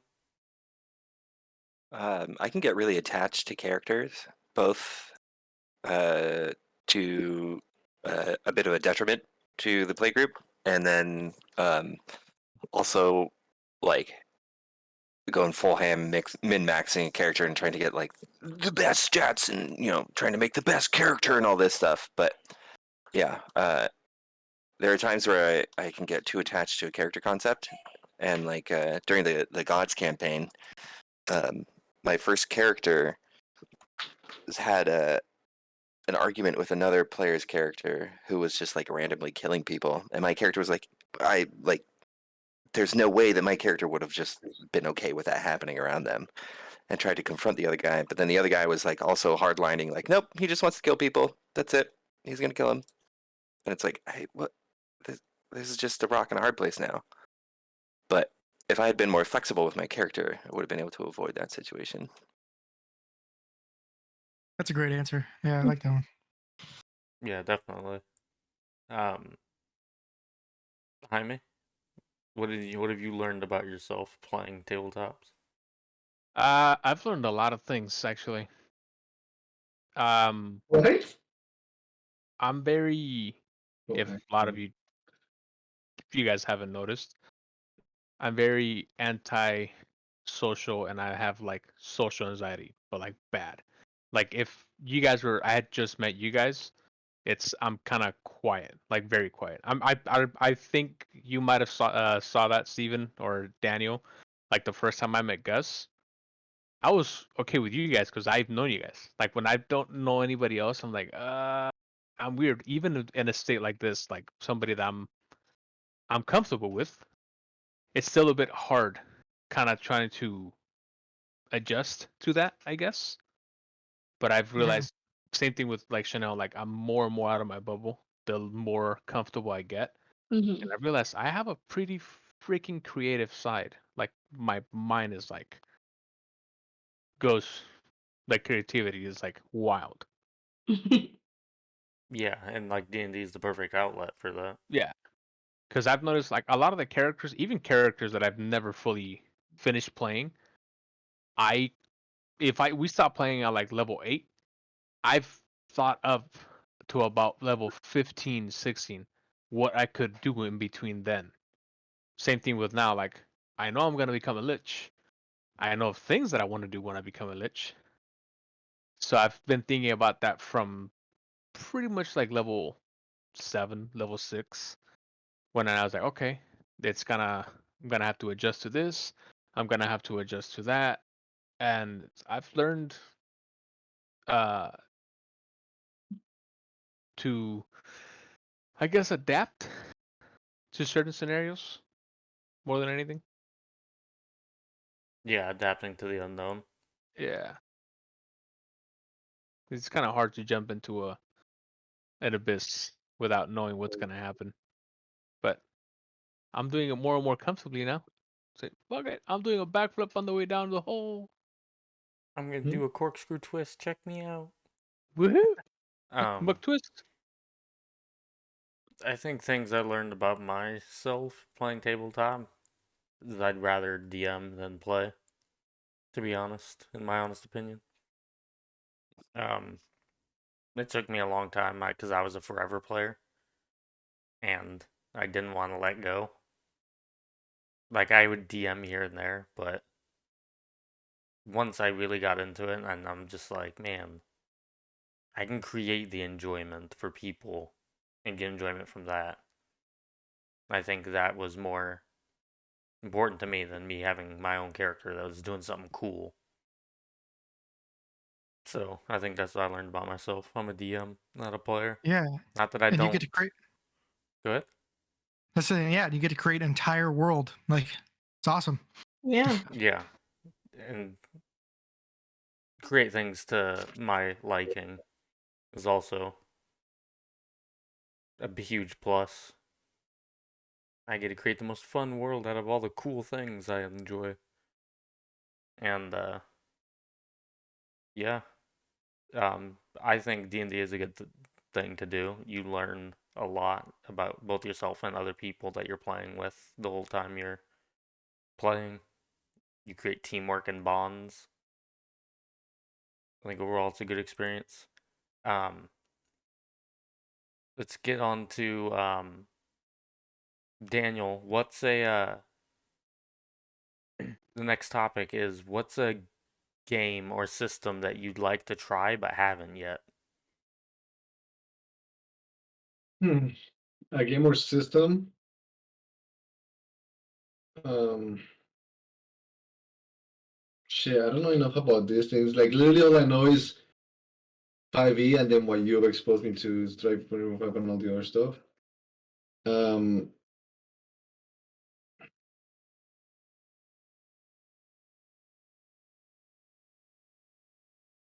So like hearing stories about like Bleach or Star Wars doesn't pique your interest. oh yeah, Star Wars.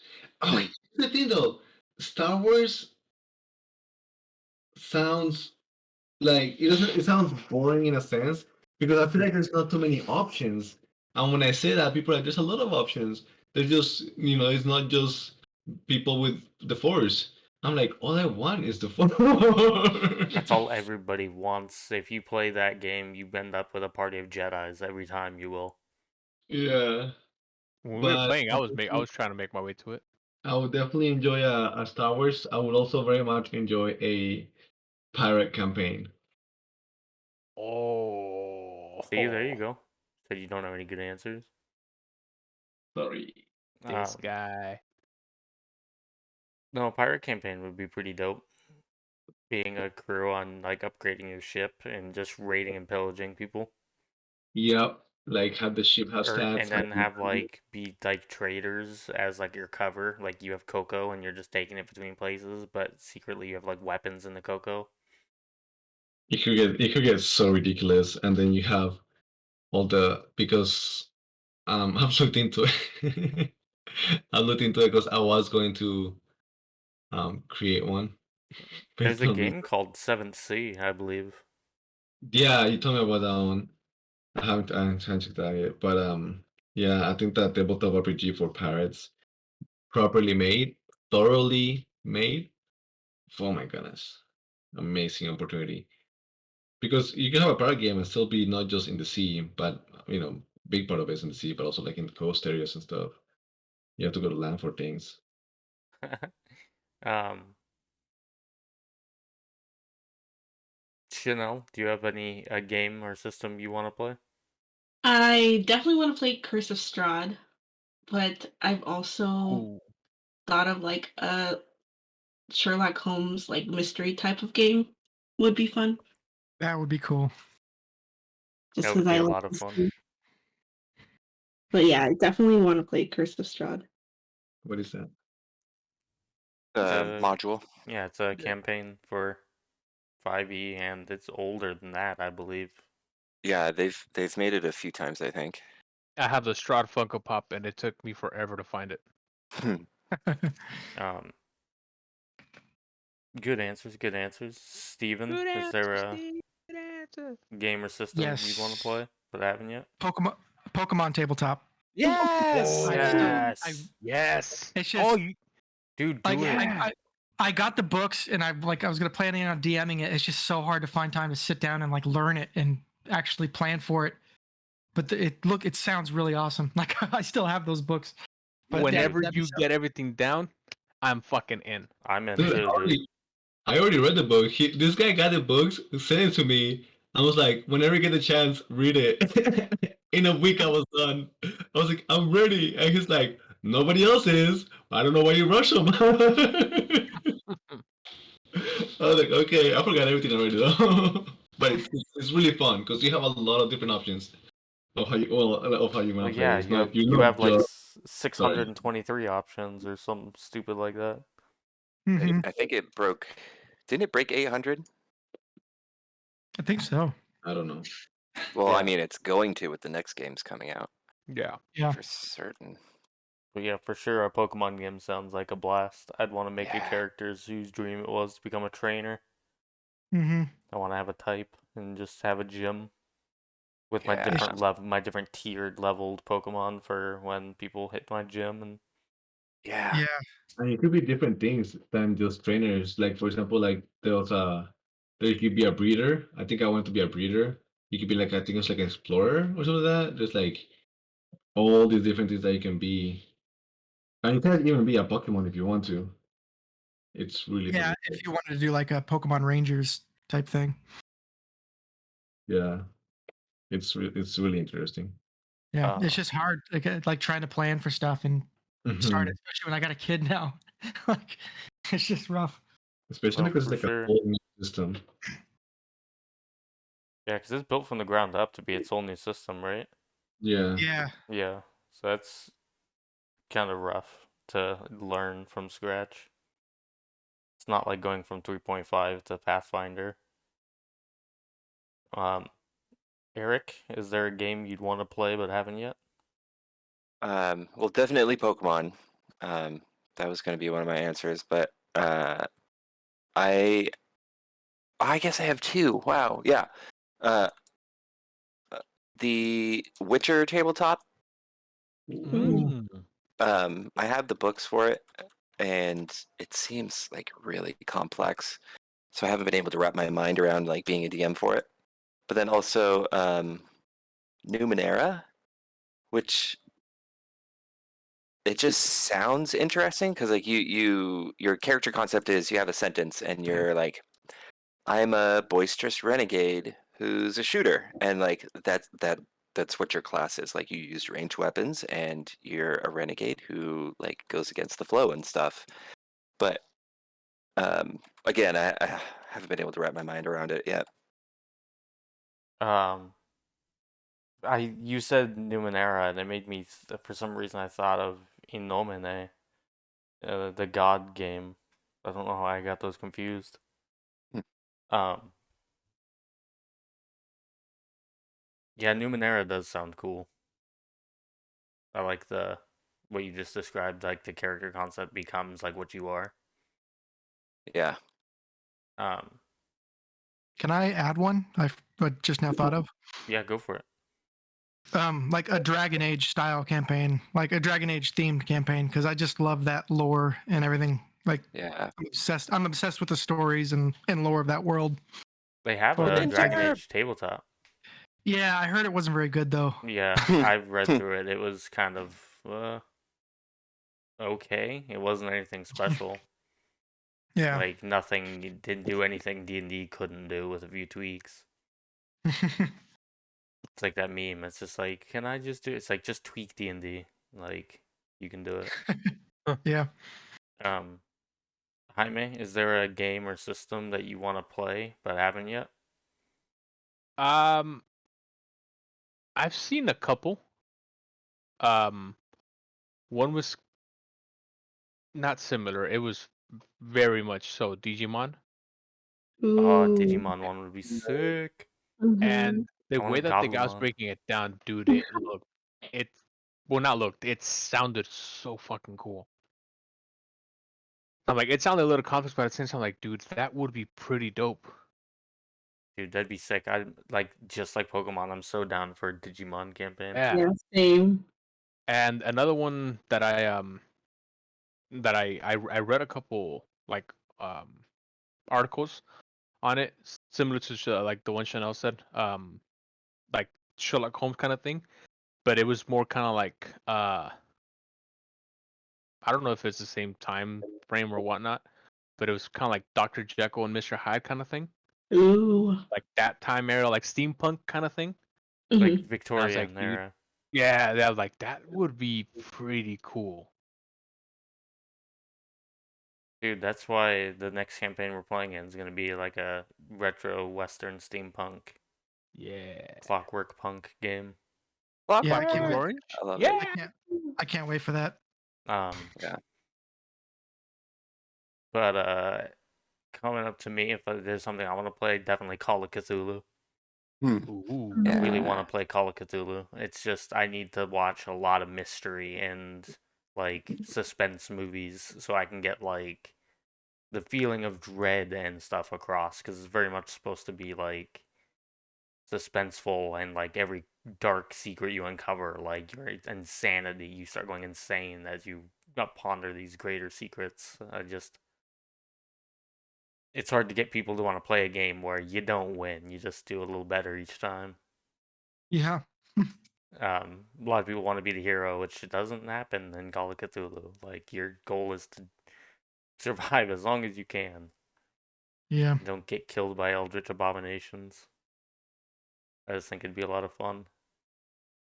Um, Plus the sanity mechanic, having somebody have to role play going slowly insane, like getting to Yeah. describe stuff to them, like you see like a shadow reaching out to, looks like two hands coming out to reach out for your neck, and you like jolt away, and then everybody else is like, "What are you doing?"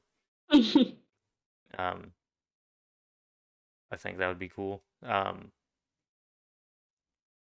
Moving on to the next topic. This one should be interesting and telling. Daniel, Mhm. what are some character tropes you love and hate? Character tropes I love and hate. Tropes are like typical things, right? Trope Tropes is like are the reluctant common character concepts. Yeah, like the reluctant hero. Um, The brooding, what do you call it? A renegade. I don't think I have a trope that I love or hate. Because at the end of the day, I mean, speaking specifically for tabletop RPG, um, at the end of the day, I would say things that bug me, that sometimes bug me, don't take it personal, is when players pretty much create the same character over and over again.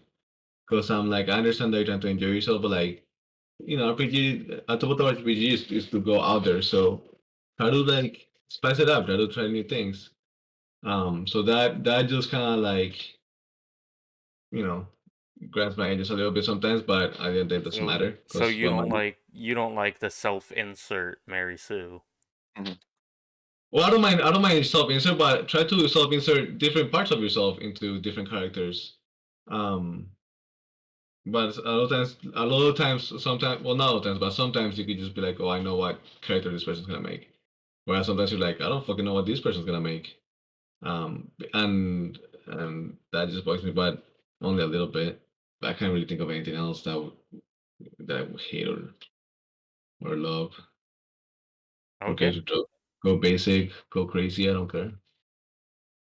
Any tropes you love or hate? Can I say one more thing? Yeah, go for it. Um, it bugs me when um. Oh, never mind. Continue. All right, good thought, good thought. Chanel, any tropes you love or hate? I love the beefy, good tank. Can't wait to play one, but that's like my favorite trope. Just the Just big beefy knight. yeah, just go out there and just destroy everything. But for the greater good. Um, I can't think of anything that I hate. No tropes that when you see it, you're like, ugh. Like the edgy rogue, like, ugh. She I'm is the edge lord, so I've made edgy. Um, you know. Um. Again, nothing personal, but just like for the longest time, like the bard that just wants to fuck everything, or like the annoying bard would just give me cringe. But I wouldn't say I hate it. Hit me. Yeah, it's bucking though. You fucking do. Um, Steven, you got any tropes you like or hate? Yeah, I was actually gonna go with the bard also, as far as what I didn't like, the flirty bard. Just Oh yeah, and it's not that I hate it. It's just it's done off like so much, and so tiring. yeah, The fact when that I first it's built WEF, he was like yeah, I wasn't a bard, but it was still kind of the same trope. But I didn't really think anything of it because it was still like I was still new, and the more I've like listened to podcasts or watched shows and stuff like that, like how common it is, it's like, geez, that character is a little cringy. yeah, just a little play it out. And as far as ones I love, I don't really know if I have like a common trope that I love. I mean, there's a lot I don't hate. Like I'd have to really think about it for a while for me to think of one I actually love. Okay. Eric, Um, tropes you love I or hate? yeah, I'm not a fan of like edgelord characters, but I want to recognize that a lot of people's like first and earliest characters are usually pretty edgy, just because you want to sound cool and be cool in the game. But um, I think a concept that I enjoy would be characters that don't like follow the same vein as what their class might suggest, like having a barbarian, but then them being like not this like rugged loincloth wearing battle axe person, and just having them be like, maybe they're some sort of like court politician and they like use their rage to intimidate adversaries or something. But Ooh, I'd like to second that. um just having a character being like, oh, I'm a wizard, so I'm smart and I know things and I feel like I'm better than everyone, or like having a rogue where like I'm sneaky and cunning, and it's like, be something more, be interesting. I completely agree with that. Like sometimes you see a character, it's like, tell me what you are. It's like, oh, I'm this race, this class, and this. Like, okay, I already know what your player is. But it's like, no, this is what I am. But like, you have to play with me to role play to know who I am. Like, Yeah. I really agree with that as well. Yeah. Jaime. I can't think of anything. Nothing you see and you roll your eyes at for being just overplayed? Like the chosen one gimmick? Like, oh, not this again. I mean, people that, yeah, I can't really pinpoint it. But I mean, because it hasn't happened in our campaign or in any of the other ones we've played. But if there was like somebody that was playing and it was trying to be like that one, oh, my character is the best one because I made it, and this is how it's gonna go down because of me, and I'd be like, get the fuck out. I'd probably be like, that would probably be it for me. But I haven't really experienced anything so far that I'd be like, just not for it. I feel like everything we've done, like everybody individually, has shaped the campaign in some shape or way, form. Yeah, and everybody's characters played off well, I think. You all kind of lean into what makes your characters unique and interesting, be it a trope or otherwise. I gotta say, I'm a sucker for the Dark Hero. Like Sasuke and Naruto when he gets the curse seal, like using that power for like your own benefit and not for the sake of evil, but you're using a dark power like Spawn, like I don't Tom understand that, Hardy's Red. Tom Hardy's Venom, Yeah. like the anti-hero, I would say, is definitely a trope I'm a sucker for. I'll use that every time. I say one thing. What's up?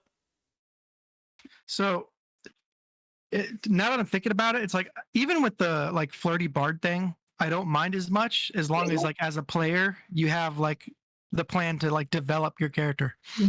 Yeah, Like You I know feel what like to offer. that's I feel kind like of what I with was. I feel like with all these tropes there should be character development, and maybe they change over time to a certain degree, and it becomes more manageable. Absolutely. That you put the. You know how earlier I interrupted you guys and then I couldn't think of you. Those are the words you were gonna say. We connected, Steven. I I Oh don't don't have. like gosh, you're that. twinsies. I don't like that. Take it back. Steven retracts his statement, so I want that just beeped out in the recording. I like that redacted, please. I'll just add a beep in there. Um, I feel so love. yeah, we're gonna come on across the first topic that Jaime actually came up with. Oh God. I kind of mixed it with something Chanel came up with. So it's kind of two in one. What is, Daniel, your favorite battle or villain so far? For a battle or villain? Um,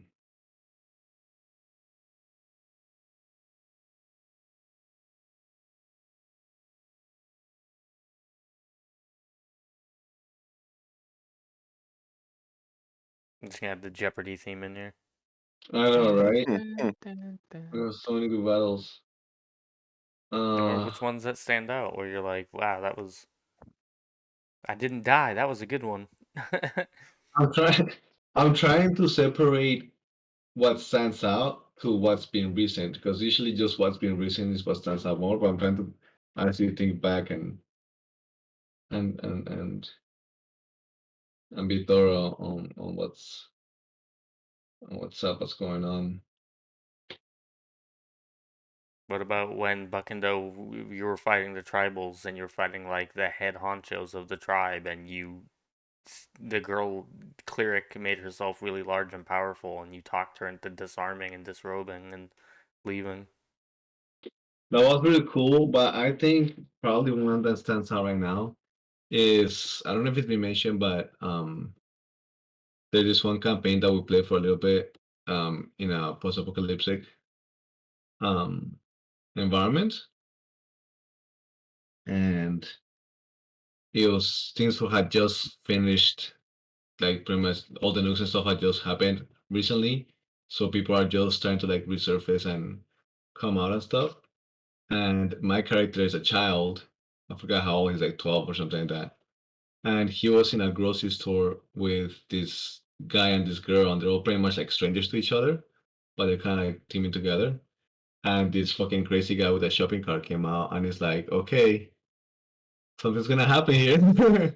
And just the scenario, and this is what I mean by role playing. Just the scenario of everything just put so much intensity on a simple fucking alley fight that it was just so intense. So I think that fight and pretty much all the fights in that campaign were very high risk, little reward, and that put a lot of intensity into it at that point. That was impressive.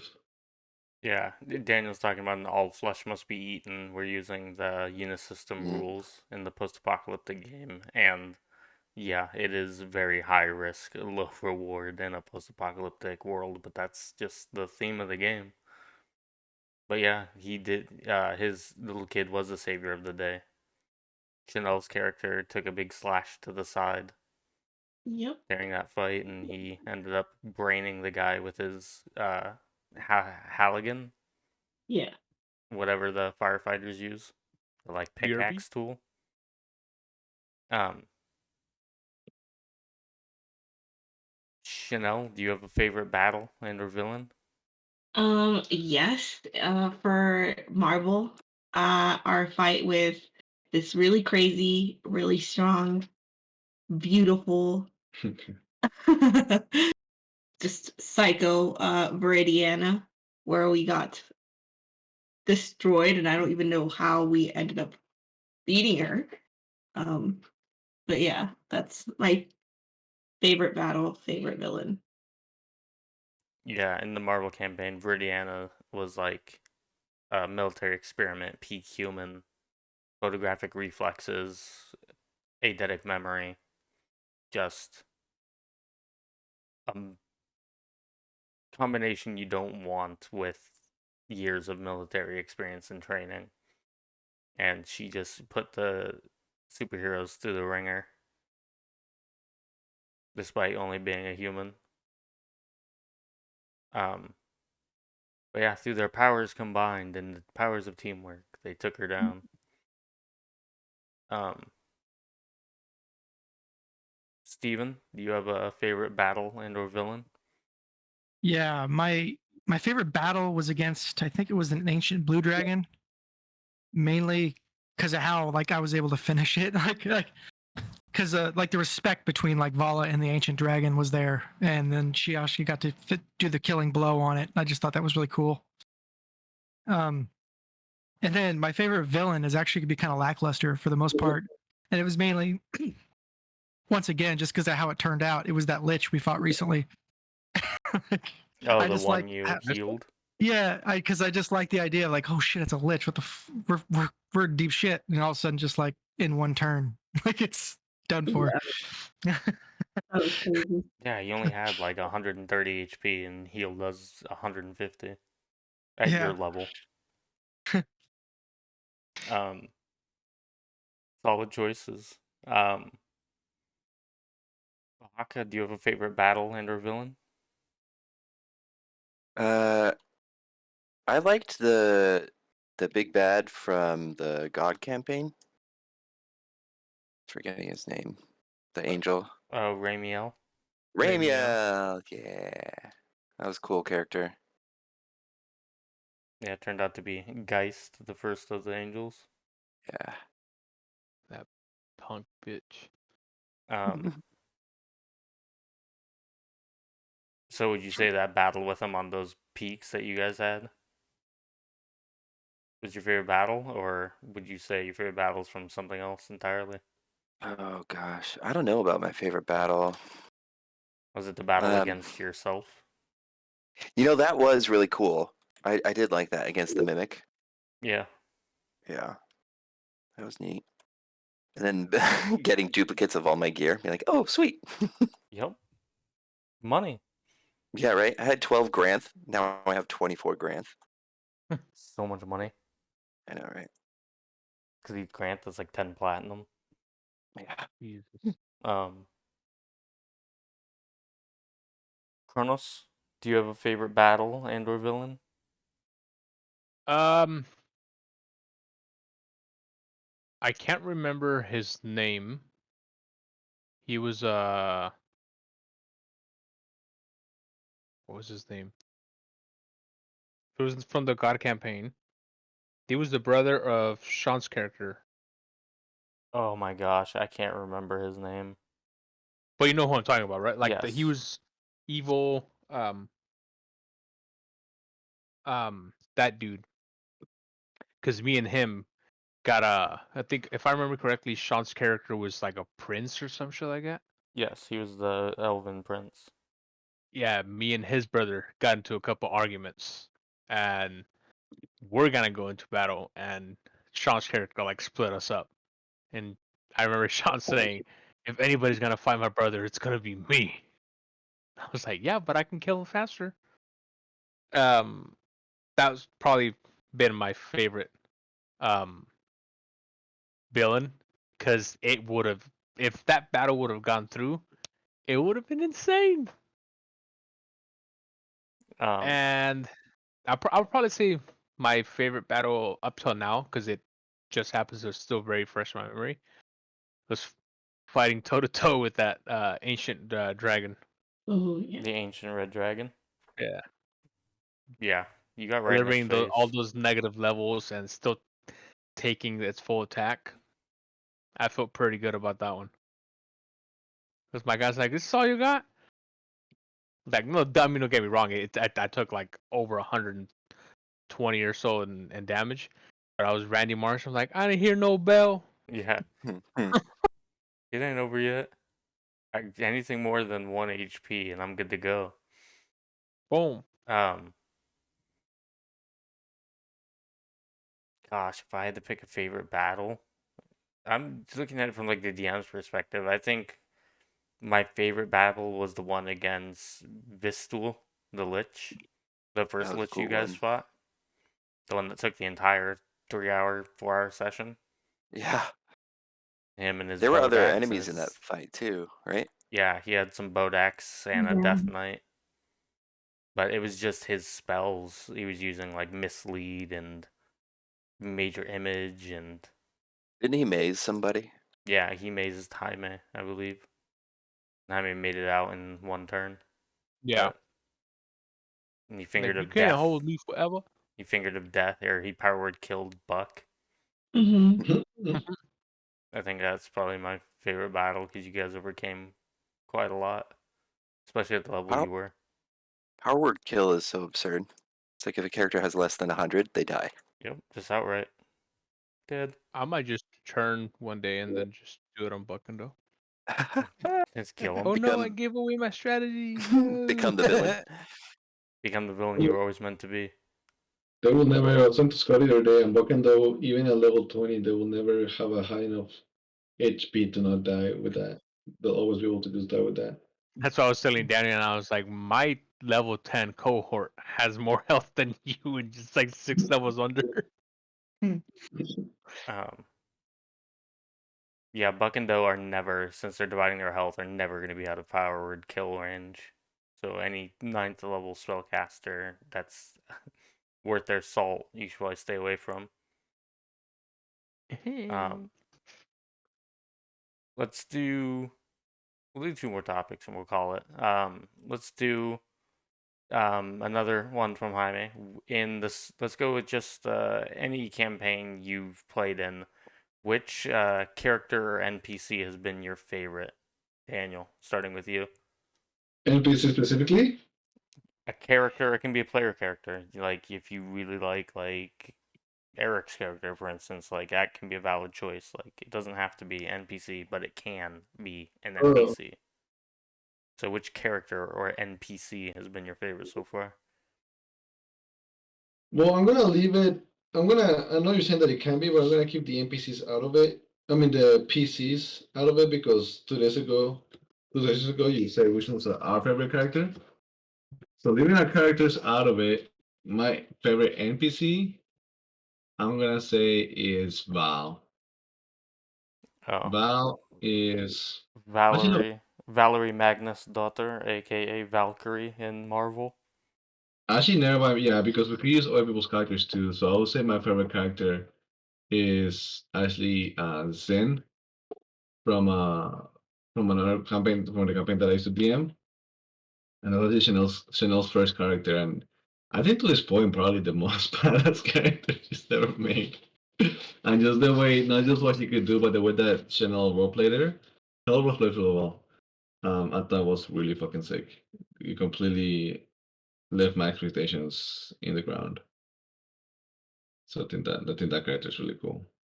The idea and the execution. Okay. Um. So he chose you, Chanel.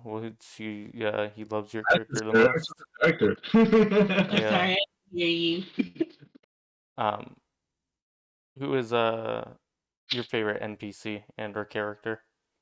Jeez. Oh my gosh. Hard. How many gosh? I get attached to all the NPCs, so it's like trying to pick for my babies. Hmm. Uh, jeez. Look how they massacred my boy. Yeah, look how they massacred my boy. Um,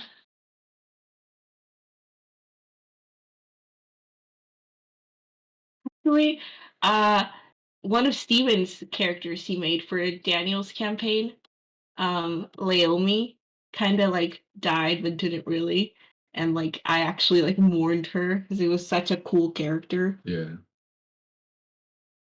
Yeah, I liked her. Yeah, she was badass. She was an And ASMR paladin or something, wasn't she? Yeah, Steven's she was really a good. she was a fallen ASMR, I believe. I think Steven's really good at backgrounds because he's not afraid of putting flaws on his characters' backgrounds, like on his characters in the background. So he has really interesting characters usually. Yeah, then you're all really good at that though. NPCs, I think I would have to pick Kit Fox just because how fun and like just diverse that character is. Yeah. Kit Fox is their like team leader in Marvel. Think Nightwing meets Batman meets Mr. Fantastic.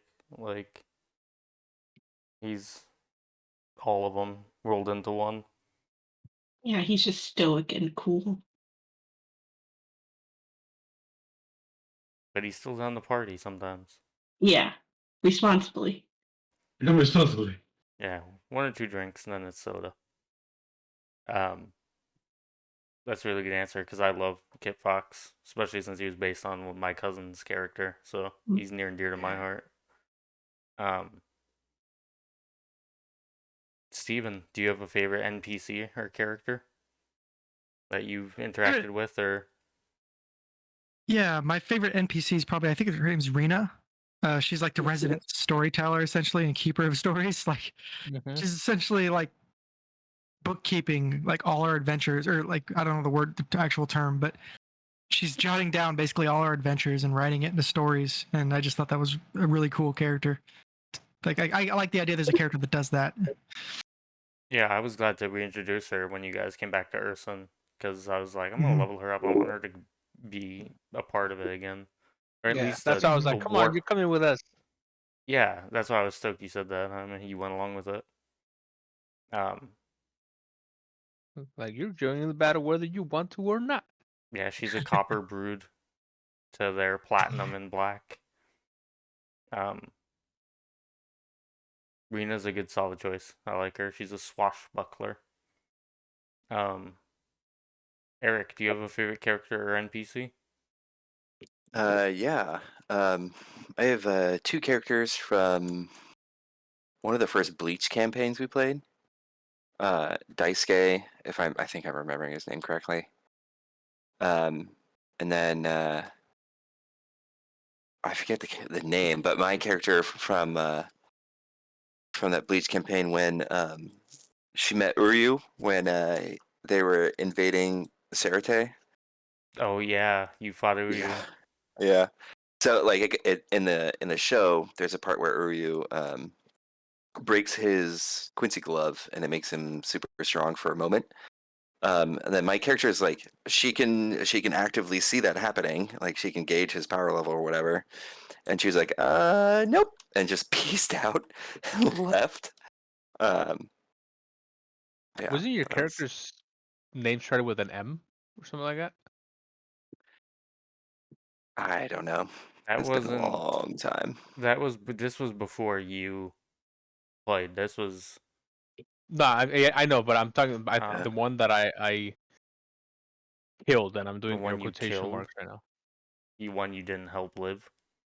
Oh, that was a different character. Yeah, I know what you're talking about, but Yeah, your character yeah, that pieced out. I mean, that was the smartest thing she could do. right? Yeah. Or he was just like destroying Sarate, reabsorbing the reishi, and she's just like, yeah, no, that looks dangerous. Yeah, bye. Um, uh, Jaime, do you have a favorite character or NPC? It's a tie. I was gonna say Rina too. Rina and Kihara. I like Kihara's like spunkiness, like attitude. Kihara? Yeah. Yeah, I love Kihara. I get to be as weird and wacky as I want. She's a tiefling shop owner, magic shop slash sweets shop owner, with her golem stern.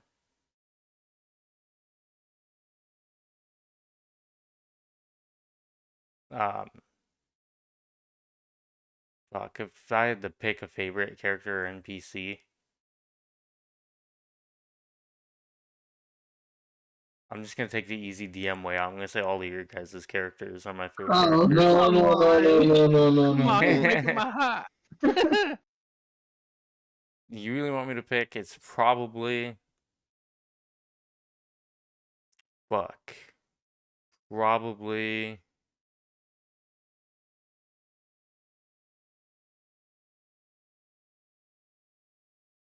I'm gonna double up with Chanel. I'm gonna say Kit Fox from Marvel. Just Good. because I get to roleplay as super genius that just has all the answers or can find all the answers. Has the means to do what he wants. Yeah, he's just so cool. Oh, I have a question. Yes. Or not, so I have a question, but like one like kind of have you been doing questions to all of us? I would say what's been your favorite world? How do you mean? Your favorite Like world? favorite Like world I've played in? yeah, whether you've created it or you played in it. Probably CERN, because I put so much work into it. Yeah. Yeah, probably CERN. I got 3 whole How notebooks full of lore and bullshit. Jesus. And then I'm really liking the steampunk world. I read through that part today, the stuff I'd written up. I'm like, man, this is gonna be fun. Nice. Um, so last topic before we call it. Um,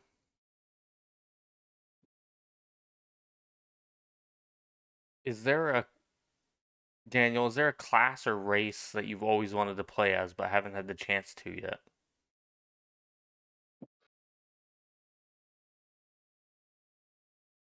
Um. Yeah, as we were just talking about that earlier. I want to play a knight. I want to play a knight. I've always wanted to play a knight, but I always opt out of it because I keep hearing that it's not fun, that it's very inconvenient, that when you have a mount, because so much of your stats depend on your mount as well, it's inconvenient whenever you go in a in a dungeon or anything like that. So I keep opting out of it, but I've always wanted to play a knight. Okay. Chanel, any class or race that you wanna play as but haven't had the chance to yet? Probably same night. I started playing Paladin in Steven's campaign, but that was very recent, and I haven't really played her that much. But yeah, a knight or give bards a chance and see if it makes me like them more. See it from their side. Yeah. And race? I don't know, like an orc or a half orc. Yeah, that'd be That's a Something cool. good one. beefy. Orcs are super fun to play. Yeah, something beefy. Excuse me? Something big and green and veiny. Oh my gosh. Throbbing in some Oh, places, they would say. this is hot now. What about you, Steven? Any race or class you want to play but haven't had the chance to yet? Goblin Barbarian. That is on my bucket list. That will be on my bucket list. Dude, I do it. Then that's gotta be your next character. Yep. I played a Goblin Barbarian in a one shot one time.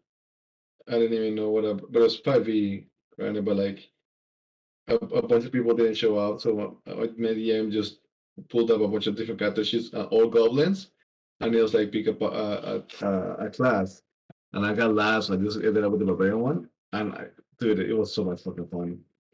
Um,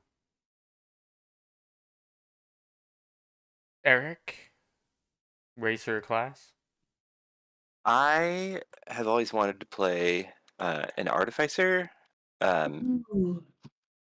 but infusions are Yeah. really difficult for me to wrap my brain around. Like they're like temporary enchantments, but they're also like spells. But then they're like items that you make. Yeah, it's the I concept is like super fascinating to me to like being like a tinkerer and like making stuff. But then uh just in like actual gameplay, it's like Jesus, what do I even do? I tried to make one for the god campaign. I was statting up the deities, and one of them, the gnome god, is an artificer, and I was just like, I can't wrap my head around this. I don't understand, Yeah, and that's just I need to sit down and read it more. But yeah. like Eric said, the concept is super fucking cool. I would say that I wish that there was a more thorough alchemist class. I think that would be cool as well. Kind of like what Jaime is in Pathfinder. Yeah, yeah. That's a pretty cool class. Um, what about you, Jaime? Any class or race you want to play but haven't yet? Uh, I would pretty much, very much love to play as a fighter. Yeah, baby. Fighter's my bread and Um, butter. That's my jam. race, I've played a lot of races. I don't think I think I might have played a human before. I don't remember. So I'll just throw human in there. Human fighter. Daring today, are we, sir? The Squidward meme. No, it's a dude. Free feat on top of all the feats you get for being a fighter, dude. You can build. You can be the best like attack of opportunity crit fighter you could ever be, I wanna be the best. Very best. dude. No shit. No one ever was. If you wanna pump out damage in melee, fighter's the way to go. Like Um, I've played a lot of things. I've always felt like, and anytime I'm making little quick drafts of characters, and I was like, I don't think it's gonna be cool, so I always go for something else. And then after I'm like, man, I could have done that.